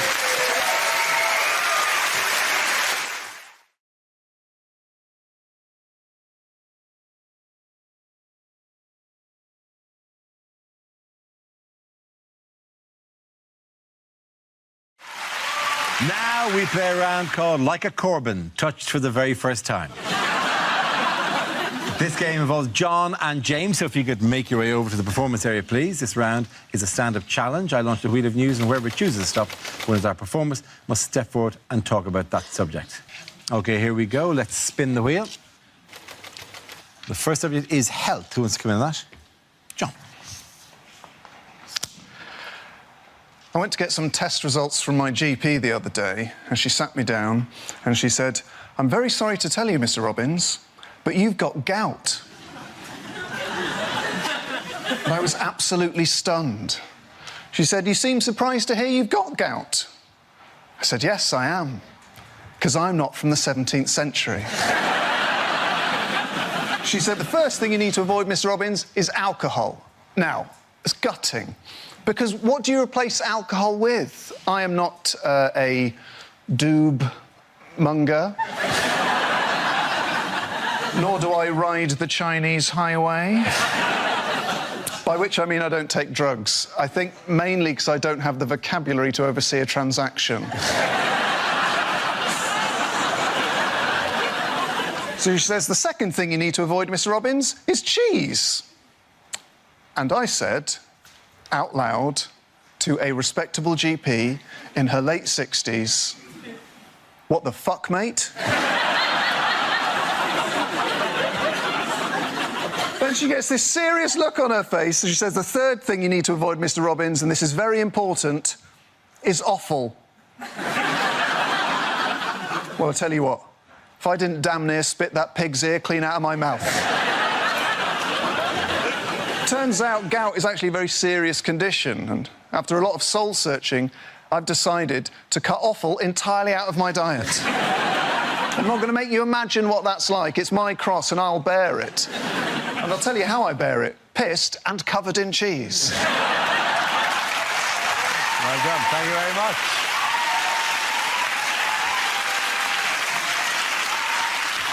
That leaves us with James. Let's see what you've been left with. Let's spin the wheel. The topic is moving house. I moved house recently. Luckily. That's good, isn't it? It's fortunate. Touch and go for a second there, and that came up, and I was like, ka-ching! Jackpot! I did move house recently. Tad too drafty for my liking, my new house. Had to order a draft excluder by post.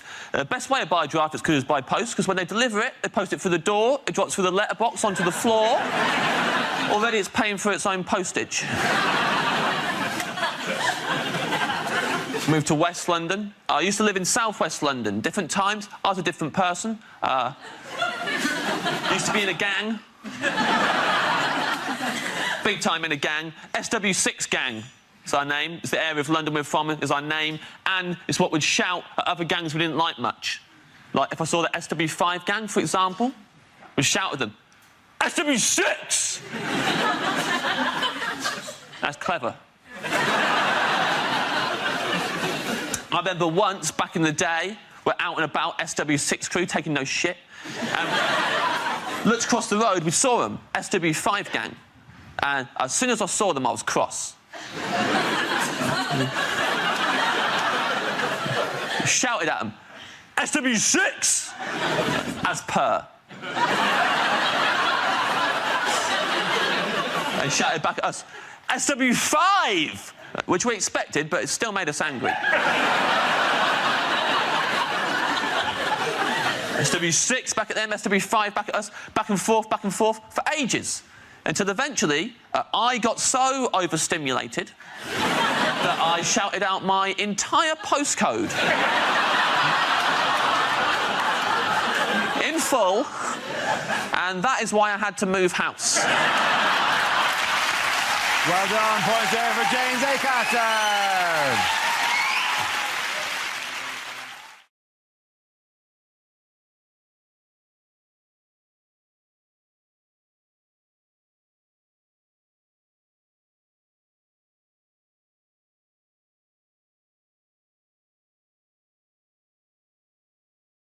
Okay, next topic. Unlikely things to hear on a makeover show. Look, Gokwan, I know you're trying to build my confidence up, but you can stop grabbing my tits and shouting bangers. Welcome to Changing Rooms. This one's in the lingerie department at Debenhams.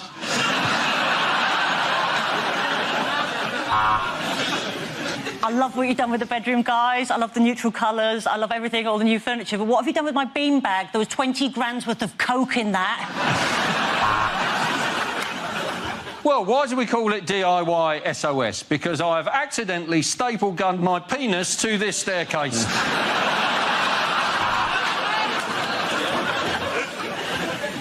Welcome to Straight Eye for the Straight Guy, where the advice is always spray Lynx on your crotch.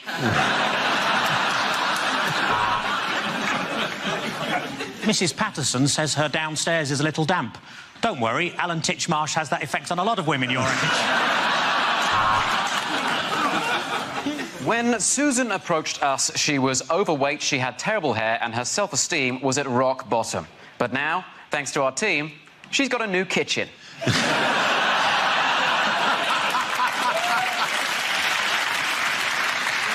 This bathroom really is looking exquisite now. We have laid Moroccan tiles on the floor, we've used accentuating tones on the walls, and over here we've put a brand new shitter. Well, it's taken a lot of work, a lot of sawing and a lot of drilling. But finally, the shed is finished and Jeff has somewhere quiet to masturbate in. Oh, wow, she looked hideous before, didn't she? Oh, that's after, sorry. Oh, we just did a spruce up, really. You know, we dusted, got rid of the cobwebs, sorted out the curtains downstairs, and, yeah, I'll probably shag her now. Well, I mean, I absolutely love it. I love the wallpaper. I love the way you've knocked through. It's just one thing. I actually live next door.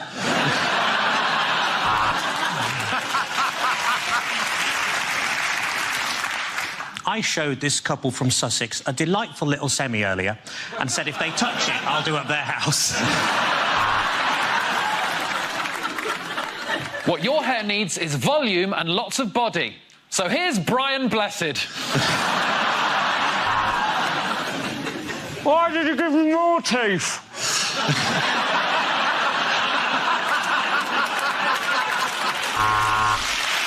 At the end of that round, the points go to Ed, Hugh and Gary.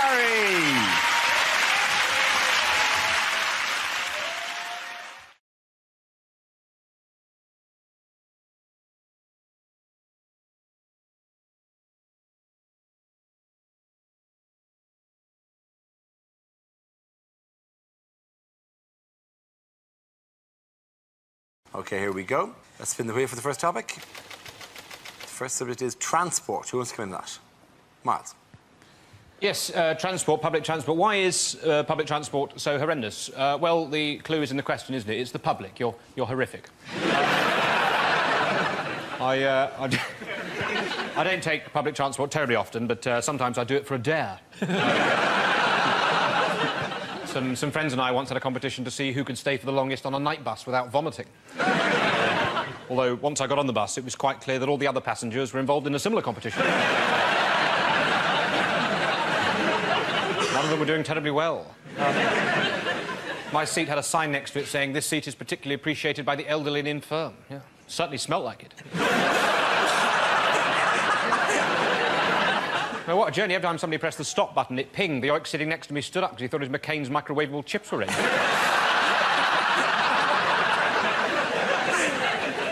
Brutal.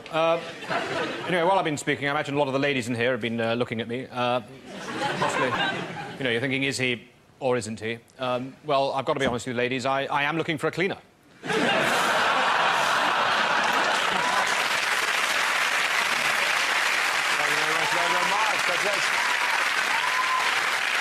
Okay, let's spin the wheel again. The subject is marriage. Who wants to come in on that? Stuart. I'm not married. If I was married, would I be able to do this?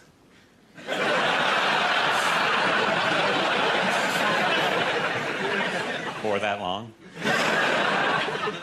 I am married. My wife and I met at a castanet class where we clicked. That's not entirely funny. No, we actually met in a museum, and the rest is history. 14 more. No, we actually met at a driving range where we hit it off. Can't be true. No, we actually met in a library. That's novel. No, actually, Wayne Rooney introduced us. It was a no-brainer. Only kidding. I'm not married. I am married. That's why I'm wearing the ring. Oh, no. It must have fallen off in that hooker.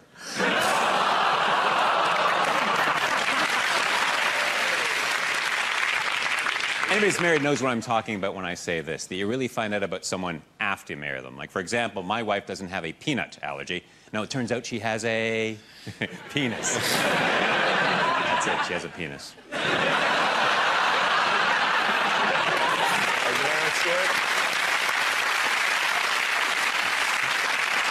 Okay, that leaves us with Mickey. Let's see what you've been left with. Let's spin the wheel. And the subject is parenting. A few years ago, my wife and I had a baby. Well, we didn't have it straight away. We had to cook it up for a little while. And so she suggested we go to these classes run by the National Childbirth Trust in our local area. They're very middle-class antenatal classes. They're run by this fascist breastfeeding woman. Who's basically, you can go to her home on a Tuesday night. She's breastfeeding her 9-year-old son during the session. It's not awkward. All the men are checking the cove in out. Just come away up there because they should have put glue both sides. That's... No, she's still doing it. What you got to do? And, I think by week 4, she's running out of ideas, so she started on the men. She said, I'm going to ask the men this evening, the men. The men are coming on board. How might they benefit by giving birth to the baby themselves? Can we talk about those benefits? Now, there's 6 of us in a circle. I'm in trap 3. Not the best position, the worst one either. Chap number 1's in the best position. He said, if you gave birth to the baby yourself, he said you'd have an empathy with womankind and her struggle over the centuries, creating a greater relationship with your partner. I was thinking, oh, cobblers, I was going to use that one. Chap number 2 dug in, fair enough. He said, well, if you gave birth to the baby yourself, he said you'd have a bond with the child at a more primeval, physical level. Started crying. Nice touch. Mother Earth looked at me, I'm having a panic attack. It's all gone a bit hazy. She said, Michael? I said, well, at least you'll be 100% sure it was yours. OK, the end of that round. The point is going to make it sound again.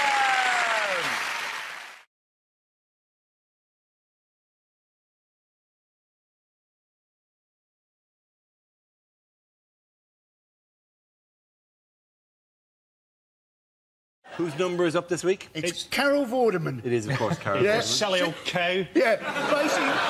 She got paid £900,000 a year. The people that won Countdown got a T-shirt and a dictionary. And she's only there because old people find it comforting to see the same face. I think, should they be comforted?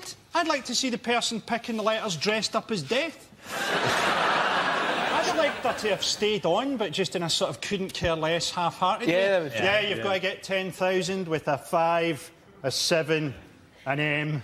Why would she just be shuffling around in a dressing gown, just swigging from a can? She imagines she's indispensable. Oh, they'll never be able to find a younger woman who can use a calculator. Can I just say that I once got into a lift with Carol Vorderman, absolutely hilariously. I got into a lift, Vorderman was already in the lift, and she was at the numbers. And she was actually at the numbers in the lift, and she looked at me as if to say, I'm in control of these numbers. Where do you want to go? And I think if you can't make a joke at this moment in life, you're in real trouble. So I just went, I'll have one from the top and 5 from anywhere else. And you got trapped in a lift. Do you know who I was really panicking now? Because Des is gone and now Carol's gone. I reckon Dictionary Corner are shitting themselves. Do you think they're unionised? I think they'll be very pleased to be unionised, because it's, in fact, a 9-letter word. It was... That's quite good. That's brilliant. That's right. Yeah, right.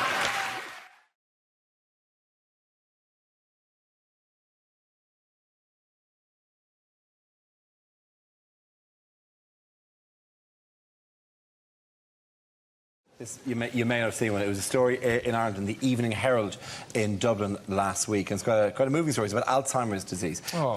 It was, yeah. And the story basically was being a big head may be good for you. Scientists found that large-headed individuals with Alzheimer's have better memory and thinking skills than sufferers with small heads. All of which is quite interesting. You see, the next paragraph I found difficult to take. People with larger than average heads, like comedian Dara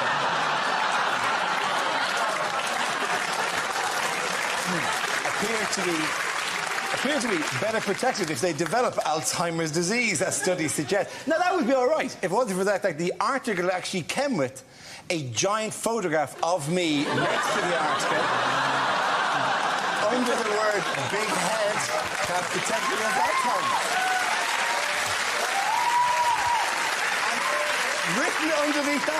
Written underneath that was extra large : report is good news for Dara O'Brien. No, it's not. It's not good news, because I suddenly realised I've got a big head apparently. What do you mean you've suddenly realised? What do you mean you suddenly realised? Dara, protect us from the Alzheimer's. Back in Canada, I did some modelling. It was for medical, it was for penile dysfunction. It was a before and after picture. This is true. I didn't model. I don't model for big head things. I don't regard myself as having a large head. I don't have difficulty buying hats. I don't have difficulty getting into jumpers. My head has caused me no... When did those three guys get here?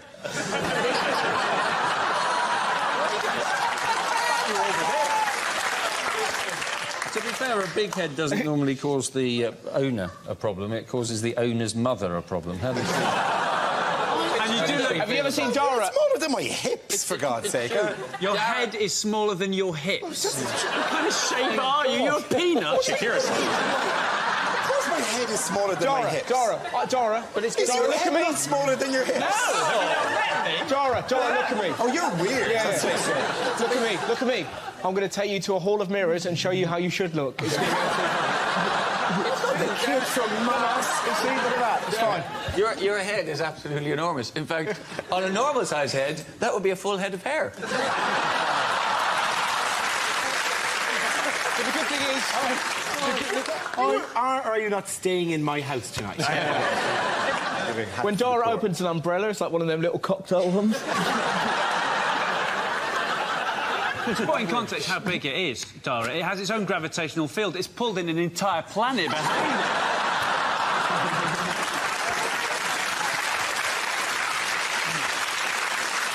it. This desk was straight when we started. I was expecting sympathy. That's why I introduced it. What I did was I said something about... I revealed a weakness in front of 6 comedians, and I thought, there's a group that'll help me through this.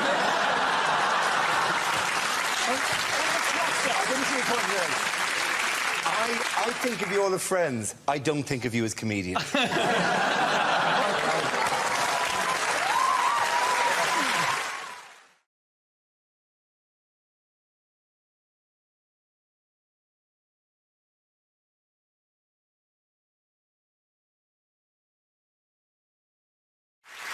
Yes, the question I was looking for is, what will the gap between Olympic Games be for the newly announced 2020 host city Tokyo? This is news that Tokyo has beaten rivals Madrid and Istanbul to stage the 2020 Olympics and Paralympics. The last time the city hosted the Olympics was in 1964. France are going to be pissed off, aren't they? Because, like, Japan's got it, Spain didn't get it, and Turkey didn't get it. Now, Spain didn't have any money, Turkey's next to a war zone, and Japan's had some nuclear meltdown, and still Paris can't get the Games. Yeah. Aren't the 2020 Olympics for people with perfect vision? Harsh with the 2020 Paralympics blind events, if you expect that as well, honestly. I think the mascot for the 2020 Tokyo Olympics has got to be Godzilla, hasn't it? I mean, it'd be fantastic. They're all doing the sailing, and then suddenly this mascot looms out of the sea. They'll break world records. They'll never have sailed that quickly. They said, didn't they? They said that Fukushima was no problem because it's... how far away is it? It's 100 miles away. So that gives them lots of time to stop the mutant lizard destroying the opening ceremony. I didn't know Boris Johnson was going. Yeah. How are they... So what is the Japanese government going to do about Fukushima? In my experience, these things tend to sort themselves out. Give it a couple of million years, it'll be fine. This too shall pass. Just about 10 million years. Just hope during the Olympics the rowers don't fall out of their boats, you know, into the radioactive water. Double skulls? Yes, actually. Copter fours. I'm with you. The Fukushima is they're going to build an ice wall to trap the water, because the water's dripping out of Is them. it being solved by the X-Men or something? I'm not saying they're going to build it with their minds. They're actually going to have to take with the machine and stuff. They're going to storm, make ice wall with your breath. What will the ice wall do then? You did physics. It'll block the bad things from getting into the other place. Obviously, I've made it a little bit more comprehensible. They've actually restarted fishing off Fukushima, haven't they? And so you can now apparently get real fish fingers and a cod drumstick. So, which sports, by the way, are back in the Olympics and look like they weren't going to be in? Whaling. Yeah. You watch, they'll be right backwards with that. Yeah. Kiss chase. Yeah, kiss chase is in. Yeah. Hide and seek, they're doing that. Hide and seek was. Somebody actually did propose hide and seek. Iraq would win that. Yeah.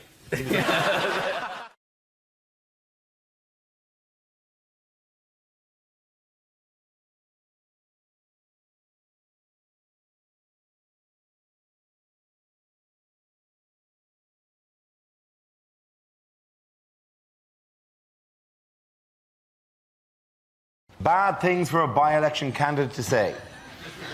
I would like to kiss your baby, but we don't want to go down that road again. I am the perfect candidate. This is an election, and I am bi.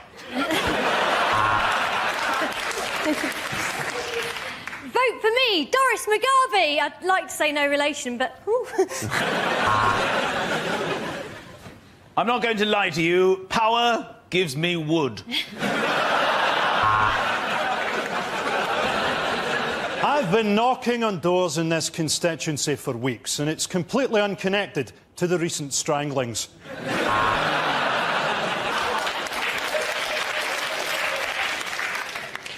Knife crime must end.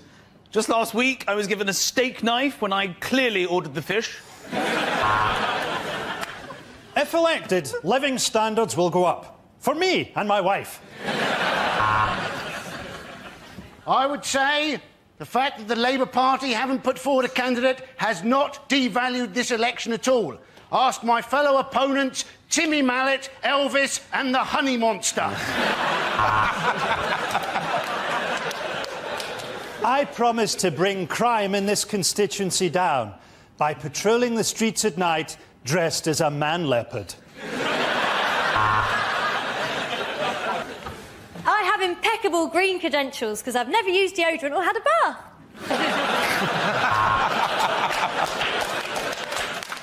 I know nothing about politics, but I can crush a right pair between my buttocks.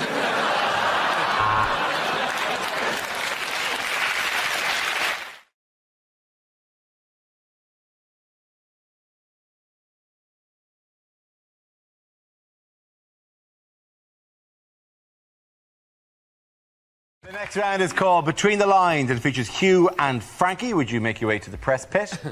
In this round, one of them takes on the role of a person in the news addressing the media while the other translates what they really mean. Frankie, you are Prince Charles making a New Year address to the nation. Hugh, you will tell us what he really means. My loyal subjects. My homies. My bitches. I'm proud to say that Harry will be serving in Iraq. I'm sure that he will find a useful role to play. 3 miles behind the other troops in a sealed titanium war bubble. I do hope that he doesn't get shot. How will I break the news to his father?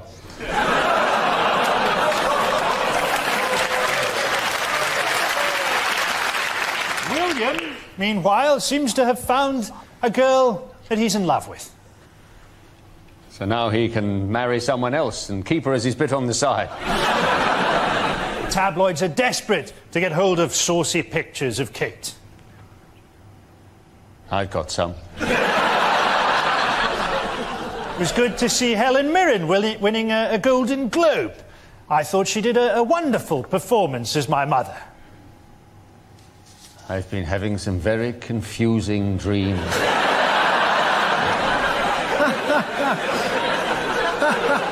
I took Camilla to India recently, and the locals who saw us were amazed.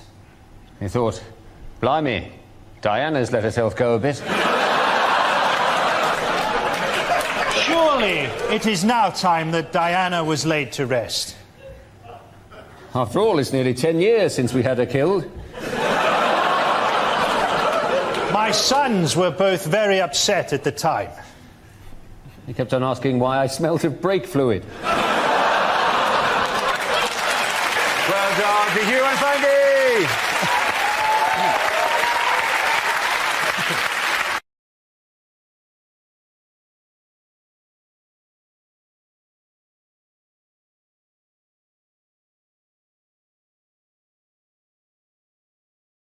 Why will Sir Ranulph Fiennes not be at home for Christmas? He'll be dead. He's dead in the snow.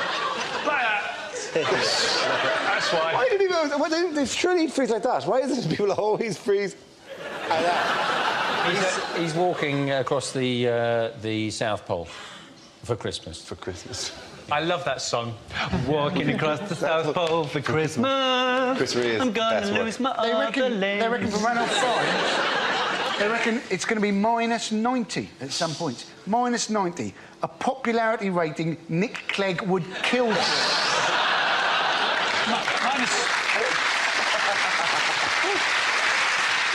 He said it's the most hostile environment on Earth, but he's clearly never been in a Wetherspoons at breakfast time. Well, it was his partner that came up with the idea, isn't it?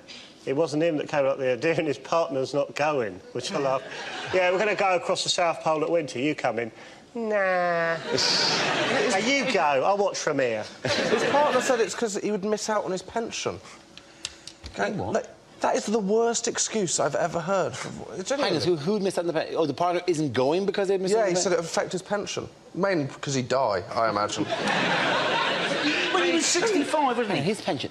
Is he... His partner's pension. Well, I read this. Is he gay? No. What? No, his travel partner. Oh, his travel partner. Oh, God, I thought I missed a big story somewhere on the way about Ronald Fine. We're going to go across the Arctic at night, and we are going to look amazing. No one's going to be able to see us. That's not fur for warmth. That's just a big headdress, like in the Village People. Yeah. Sorry. He's done everything, Ralph. He's climbed Everest, he's been over both of the poles, he's found the lost city of Rome, he's taken an expedition up the White Nile. You can't help thinking, is everything all right at home? What are you running from? What are you running away from? He took us on that expedition where he sawed his fingers off. That was with a saw that apparently he'd taken in case he needed to saw his fingers off. That's his pessimism, isn't it? Do you know the best thing is now that you can actually get that as an app? I was in Siberia not that long ago, minus 52 degrees, right? And it was so cold. We were told, we were in a tent, if we went outside for a piss, right, we had to shake as we pissed, because otherwise it was going to freeze back onto our penis, right? I'll tell you, that was a hell of a quick piss. Nothing frightens you more than you thinking you might get frostbite of the penis. Which was when I was quite grateful I've still got a foreskin, because I figured if I did, I'd still have a little bit to lose and it wouldn't actually matter. Thing just to come out of a tent in the morning and see like a sculpture of kind of half-arced quite dangerous. Ah, Andy, why don't you go further away from the tent?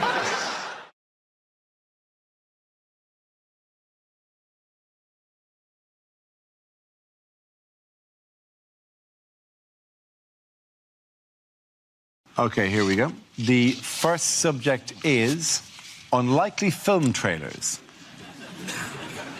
Referendum 2. We'll keep doing it until we get the result we like.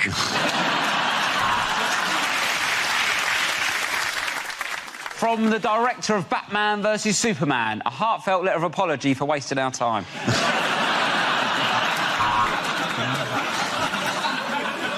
Tantric Sex, the movie, not coming soon. The new all-female Ghostbusters. The CGI looks amazing because we saved 30% on actors' wages.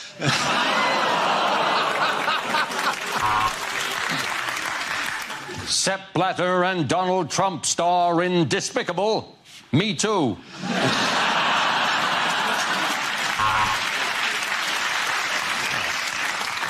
Thanks to an unfortunate typo, it's the most one-sided action film ever. Allen versus Predator. Just when you thought the service couldn't be any more appalling, Southern Rail present Snakes on a Train.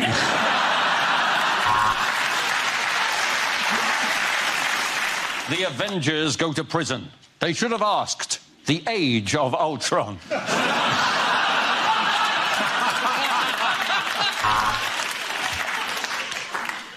The greatest trick the devil ever played was charging £9 for Fanta and popcorn. It's a fucking lot, isn't it? In his most important role to date, Danny Dyer is Emmeline Pankhurst. Me and the rest of these tots is pissed off! The sequel you hoped they would never make. The Martian 2. 101 dull Martians.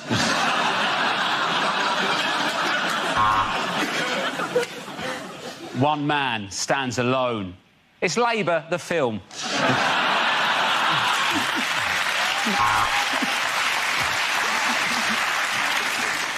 It's the autoerotic asphyxiation thriller, Die Hard.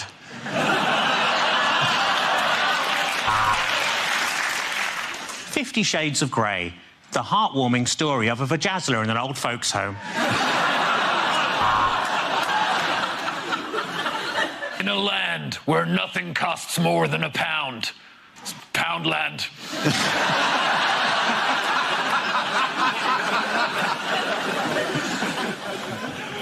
Referendum 4. Now Ant wants to leave deck.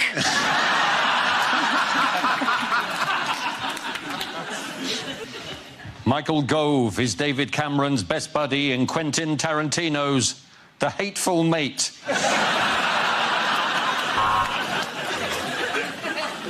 Harrison Ford is 73 and he's back in Indiana Jones and the Tricky Patch of Ice outside the post office. In a world where they only sell PCs. It's PC world.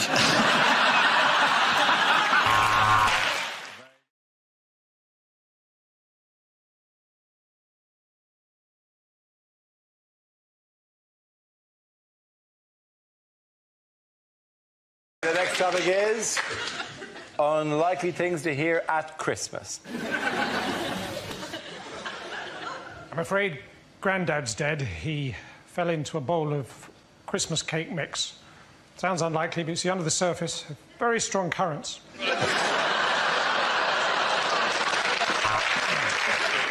It's time to drain the 25th vegetable in our advent colander.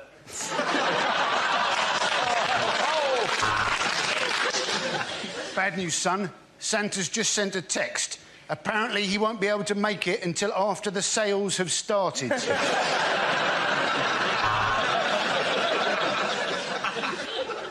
Your mother has always wanted to be somewhere hot for Christmas, so I've chained her to the Arga.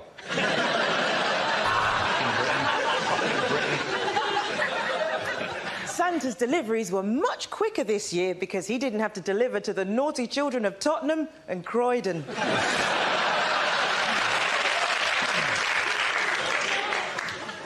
Oh, this is embarrassing, dear. The smaller set of underwear is actually for my secretary. I'm afraid Santa wasn't able to bring you a toy train, so he's brought you a toy replacement bus service.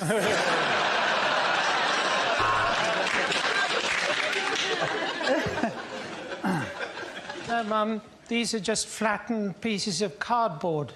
This is just an Xbox.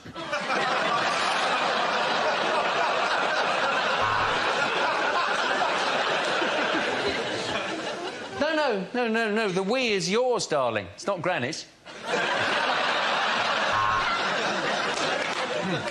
No, Grandad, you kiss under the mistletoe, not the camel toe.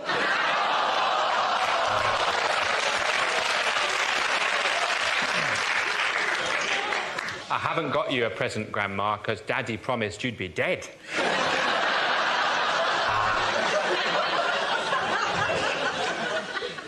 Either we've been burgled or all Dad's got us for Christmas is a big poo in the middle of the carpet.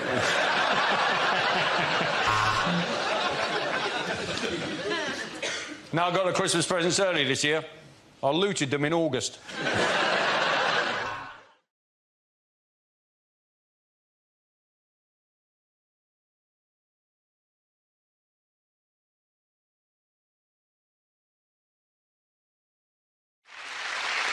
Yes, the answer I was looking for was Gove announces exam changes. This is the news that Education Secretary Michael Gove has announced a new English baccalaureate certificate to replace GCSEs. From 2015, students will work towards a demanding 3-hour exam at the end of a 2-year course rather than the current combination of coursework, modular exams and multiple retakes. He's even invented an exam that sicker kids won't be able to pronounce. It's the back of what? The back of what? The back. Oh, give me a shovel, I'll go down a mine.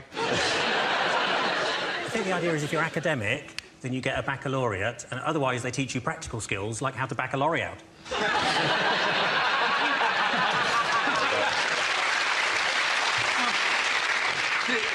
The Tories have assured us that under this system, no child will be left behind. But how can we take Tory promises that no child will be left behind seriously when their leader's David Cameron? What's the, do you know what the abbreviation is? It's called EBC. EBAC. It's called the EBAC. EBAC, which is when Yorkshire people make payment over the internet. I thought that was something from Star Wars, isn't that? Yes, it was. EBAC? Do you know who hated I the bet you EBACs? can't do the impression. Skywalker! Your EVACs will not qualify you to run the Empire. Nah. There's been a lot of debate over, whether grades have been devalued. And I was discussing that recently with my nephew, Professor Timmy. So, hang on, sorry, because it's one of these things that I genuinely am always perplexed about, coming from a different country as I have, with my spices and my silks. To your nation. And there's so many great things about it, except your exams, which are mad. And not that the education, by the way, is great. I'm not saying anything about the education people get here, it's fantastic. But the exams are mad. There are people who, when confronted with an exam paper, just go to pieces completely and forget how to count, and I think it's very unfair that they are marking the papers. When I...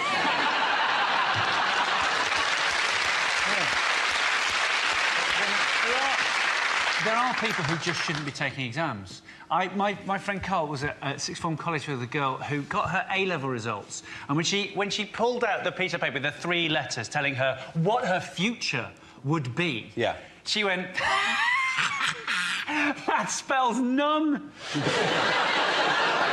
People make an awful lot about the pressure that kids are under, and I suppose they are, but speaking as an ex-teacher, that when it comes to exam time, there's far worse pressure on the teachers, because you have to spend sometimes 4 or 5 hours in those halls just walking up and down, and it's a recipe for insanity. I had no choice when I was teaching but to invent a game called Campile. It was just to see who could walk up and down the aisle the campest.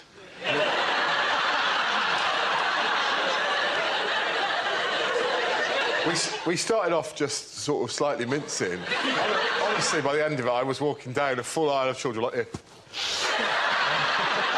And I knew it was time for me to leave teaching when I got to the end of one aisle, genuinely. During an actual GCSE, a kid looked up at me and went...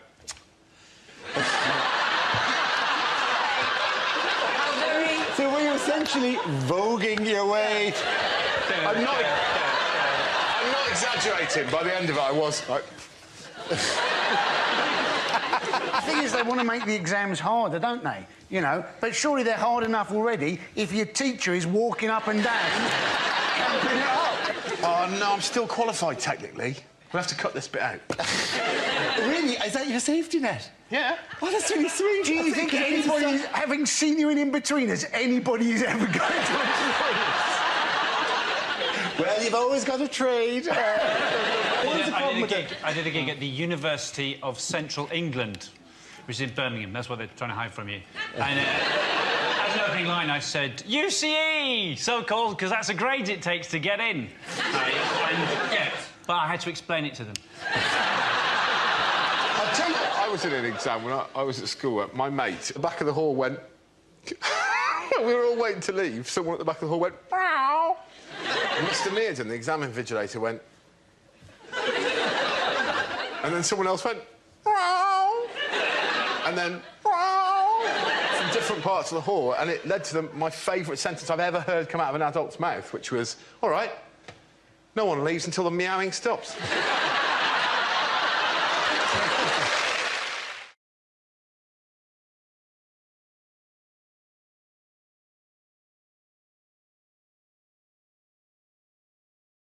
Our next round is called If This Is the Answer, What Is the Question? On the board are 6 categories. Rod, which category would you like? The media, please. Right, the media, OK. The answer is 1 million. What is the question? How many Asian children are Brad and Angelina planning to adopt? Is it, how many times could I punch Adrian Chiles in the face without making him uglier?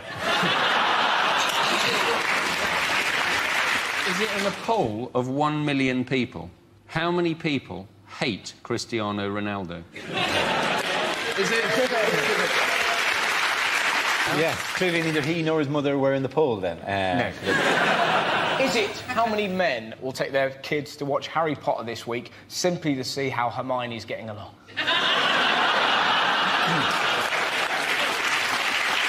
Is it, in 20 years' time, what will be the size of the black nation that Madonna rules? Is it? How many nectar points do you need to get a set of tumblers? How much of the money that Amy Winehouse made from the song Tried to Make Me Go to Rehab has she spent on rehab? By what percentage would the situation in the Middle East be improved if we gave George Bush to the Taliban?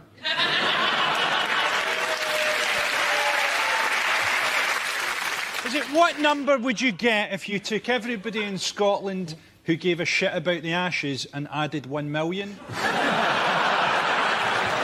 Is it the number? It's something to do with the phone tapping thing. It is something to do with the phone tapping, yeah. Is it the number of conversations of John Prescott's they had to listen to before they got one without the words party bucket in it? Oh, I know what it is. It's the amount of celebrities that were on a list that they were going to... Not 1 million. It's the number they How paid long a list? How long a list would that be?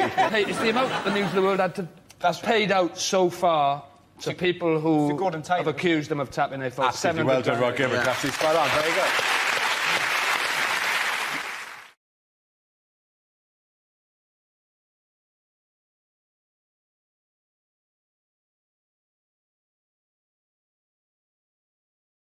Who's the kingmaker in parking in this country? Is it NCP? No, it's not NCP. Who's the one single individual who wields more power over parking in this country than anyone else? Boris Johnson. No. It is, according to Parking Review, it's Hugh Dennis. Yeah. That's right. This magazine, which was sent to me anonymously, our guest Parking Review, features 10 separate photographs of Hugh Dennis on its pages at the moment. Yeah, I did the National Parking Awards. Who wins a National Parking Award? They did Best Multi-Story. That was in there. Have you not done the National Parking Awards? I've not done the National Parking Awards, and I didn't know that this was a bonus of it. I'm going to seek out the National Parking Awards. So, sorry, when you say parking, do you mean, like, in a car, reversing into a slot? Yeah, is that your talk? Right, OK. Yeah. They had awards, and Hugh handed them out. I handed them out, yeah. Well, I gave them all tickets, to be honest. I get a feeling Hugh's not enjoying this. Shawty, waddy, waddy. Shawty, waddy. Zip platter, zip platter.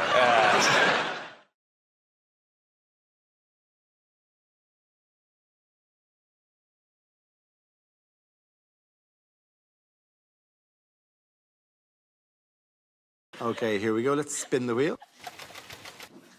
And the topic is growing up. That's offensive. I think my parents always wanted me to be really, really grown up. Like, I remember years ago, my parents coming into my room, confiscating all my toys and saying, "You're too old for teddy bears." And I was so upset, I just stormed out the house and I just drove. I'm a proper grown-up now, though, and I can tell I'm a grown-up because of my pyjamas. Like, you can all tell you're grown-ups because of your pyjamas, because, like, when you're a kid, I'd wear pyjamas that had, like, immature things on, like Disney characters and stuff like that. But now I'm a grown-up, you know, I wear pyjamas that have got more mature characters on, like the Cast of Atonement.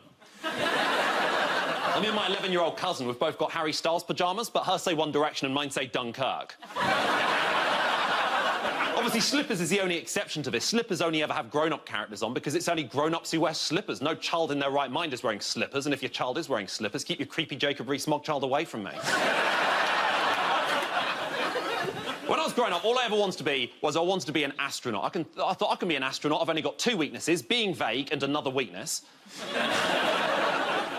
No, I can be an astronaut, but the problem is, if you tell your teachers you want to be an astronaut, they say, no, you don't need to study that. You need to study Shakespeare. The only way you can become clever is if you study Shakespeare. That's not true. Shakespeare didn't study Shakespeare. He went on to become Shakespeare. Shut up, shut up, shut up.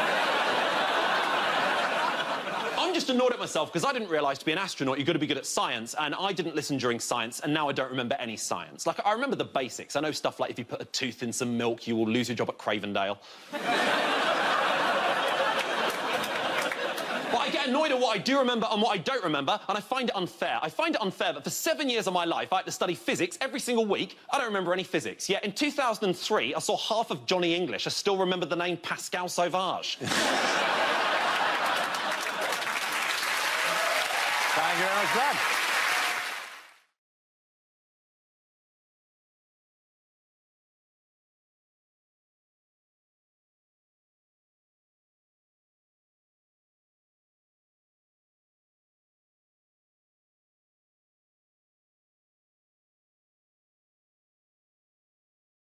OK.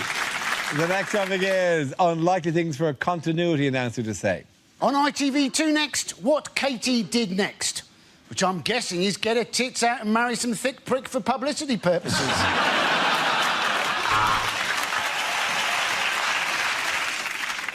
I can see you.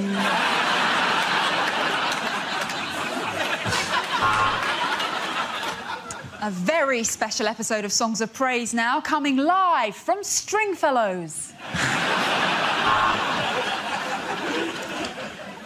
That was Game of Thrones, and if you're affected by any of the issues raised in that show, what the fuck is wrong with your family?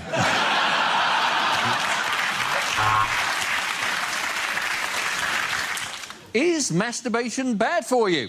That's not the next programme, I'm just thinking aloud. Next up, baking and entering with Anthony Worrell-Thompson.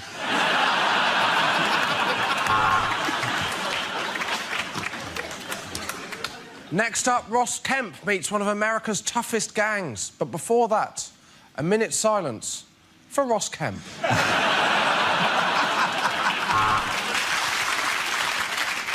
No! Dad! This is bullshit! Hate it when the eggheads win.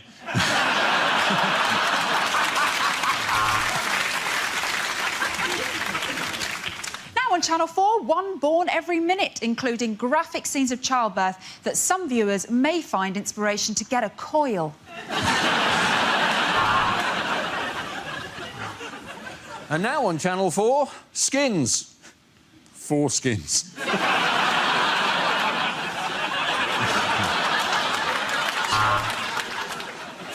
Next up on Channel 4, +1, -2, divided by 3.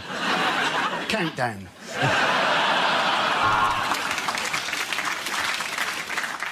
Next up, we have literally the only episode of Top of the Pops 2 we're allowed to show. That was Mock the Week. Wasn't it weird when one of them said the exact same thing I'm saying right now? Still, talented fella.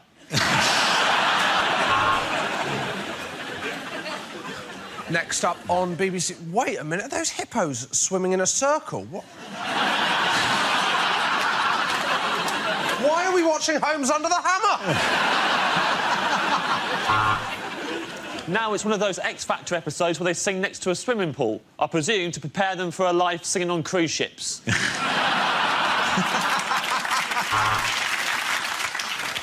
You're watching the adult channel +1, because that Viagra's taking a while to kick in.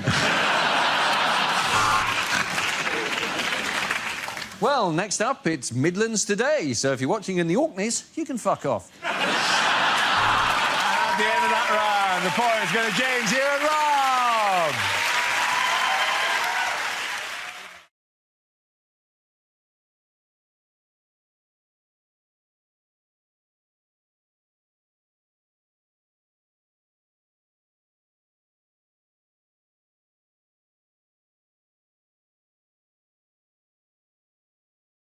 Let's spin the wheel. The subject is national identity. Who wants to come forward? Russell. Thank you. We're told to worry about national identity all the time. Like, Gordon Brown seems to be obsessed with British values. Have you noticed that? Kind of preaching British values. What are British values? Ultimately, we're all embarrassed and we laugh at stuff we shouldn't. That's pretty much it, isn't it? It's that forbidden giggle. You know when you're not allowed to laugh, but all you can think about doing is laughing. It's like when you see an old lady get hit by a frisbee. You know it's wrong. You know? The last time I saw that flag, it was a football game. England were playing Croatia, right? In Croatia, there was a bloke holding up the flag, right? Into which he'd sewn the words, "Go home, asylum seekers!" And you're like, how middle-class a hooligan are you? You're into bigotry and embroidery. Good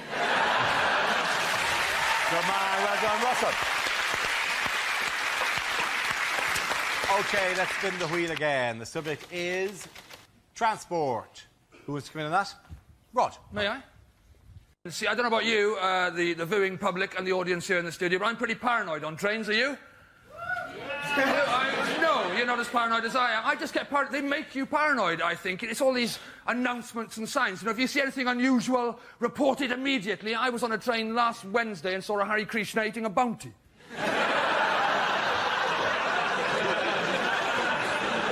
reported it and they blew him up in a controlled explosion. Well done, Rod Gilbert. Thank you very much. OK, that leaves us with Andy and Frankie. Let's spin the wheel. The next topic is health. Wow. Yeah, that says health to me. There was a health report recently on Scotland that said that Scotland is the worst small country in Europe. And we were quite disappointed because we thought we were the worst small country in the world. Glasgow's chief health officer said that he was slightly surprised by the findings, which caused him to have a massive heart attack. Scotland does, though, have the best mental health record in Europe. And I think that's because in Scotland, you really have to go an extra bit to be judged mental. Sorry, son, we didn't realise you were a schizophrenic. We just thought you were a bit of a character. Thank you, Royal. OK, let's see what's left for Andy. Let's spin the wheel. The topic is drinking. Now, according to police, right, apparently in nightclubs, 1 in 20 drinks are spiked. Now, I was thinking this could give you a little excuse not to go into work the next day. Phone up work, I can't come in, my drink was spiked. How do you know? Well, I had 20 of them. One of them must have been. Of course, if you go and see your doctor now, they give you a little test, don't they? My doctor, he said to me the other day, he said, how many units of alcohol have you had this week? I said, 21. He said, that's not bad, the maximum's 28. I was thinking it was bloody lucky I saw him on the Monday.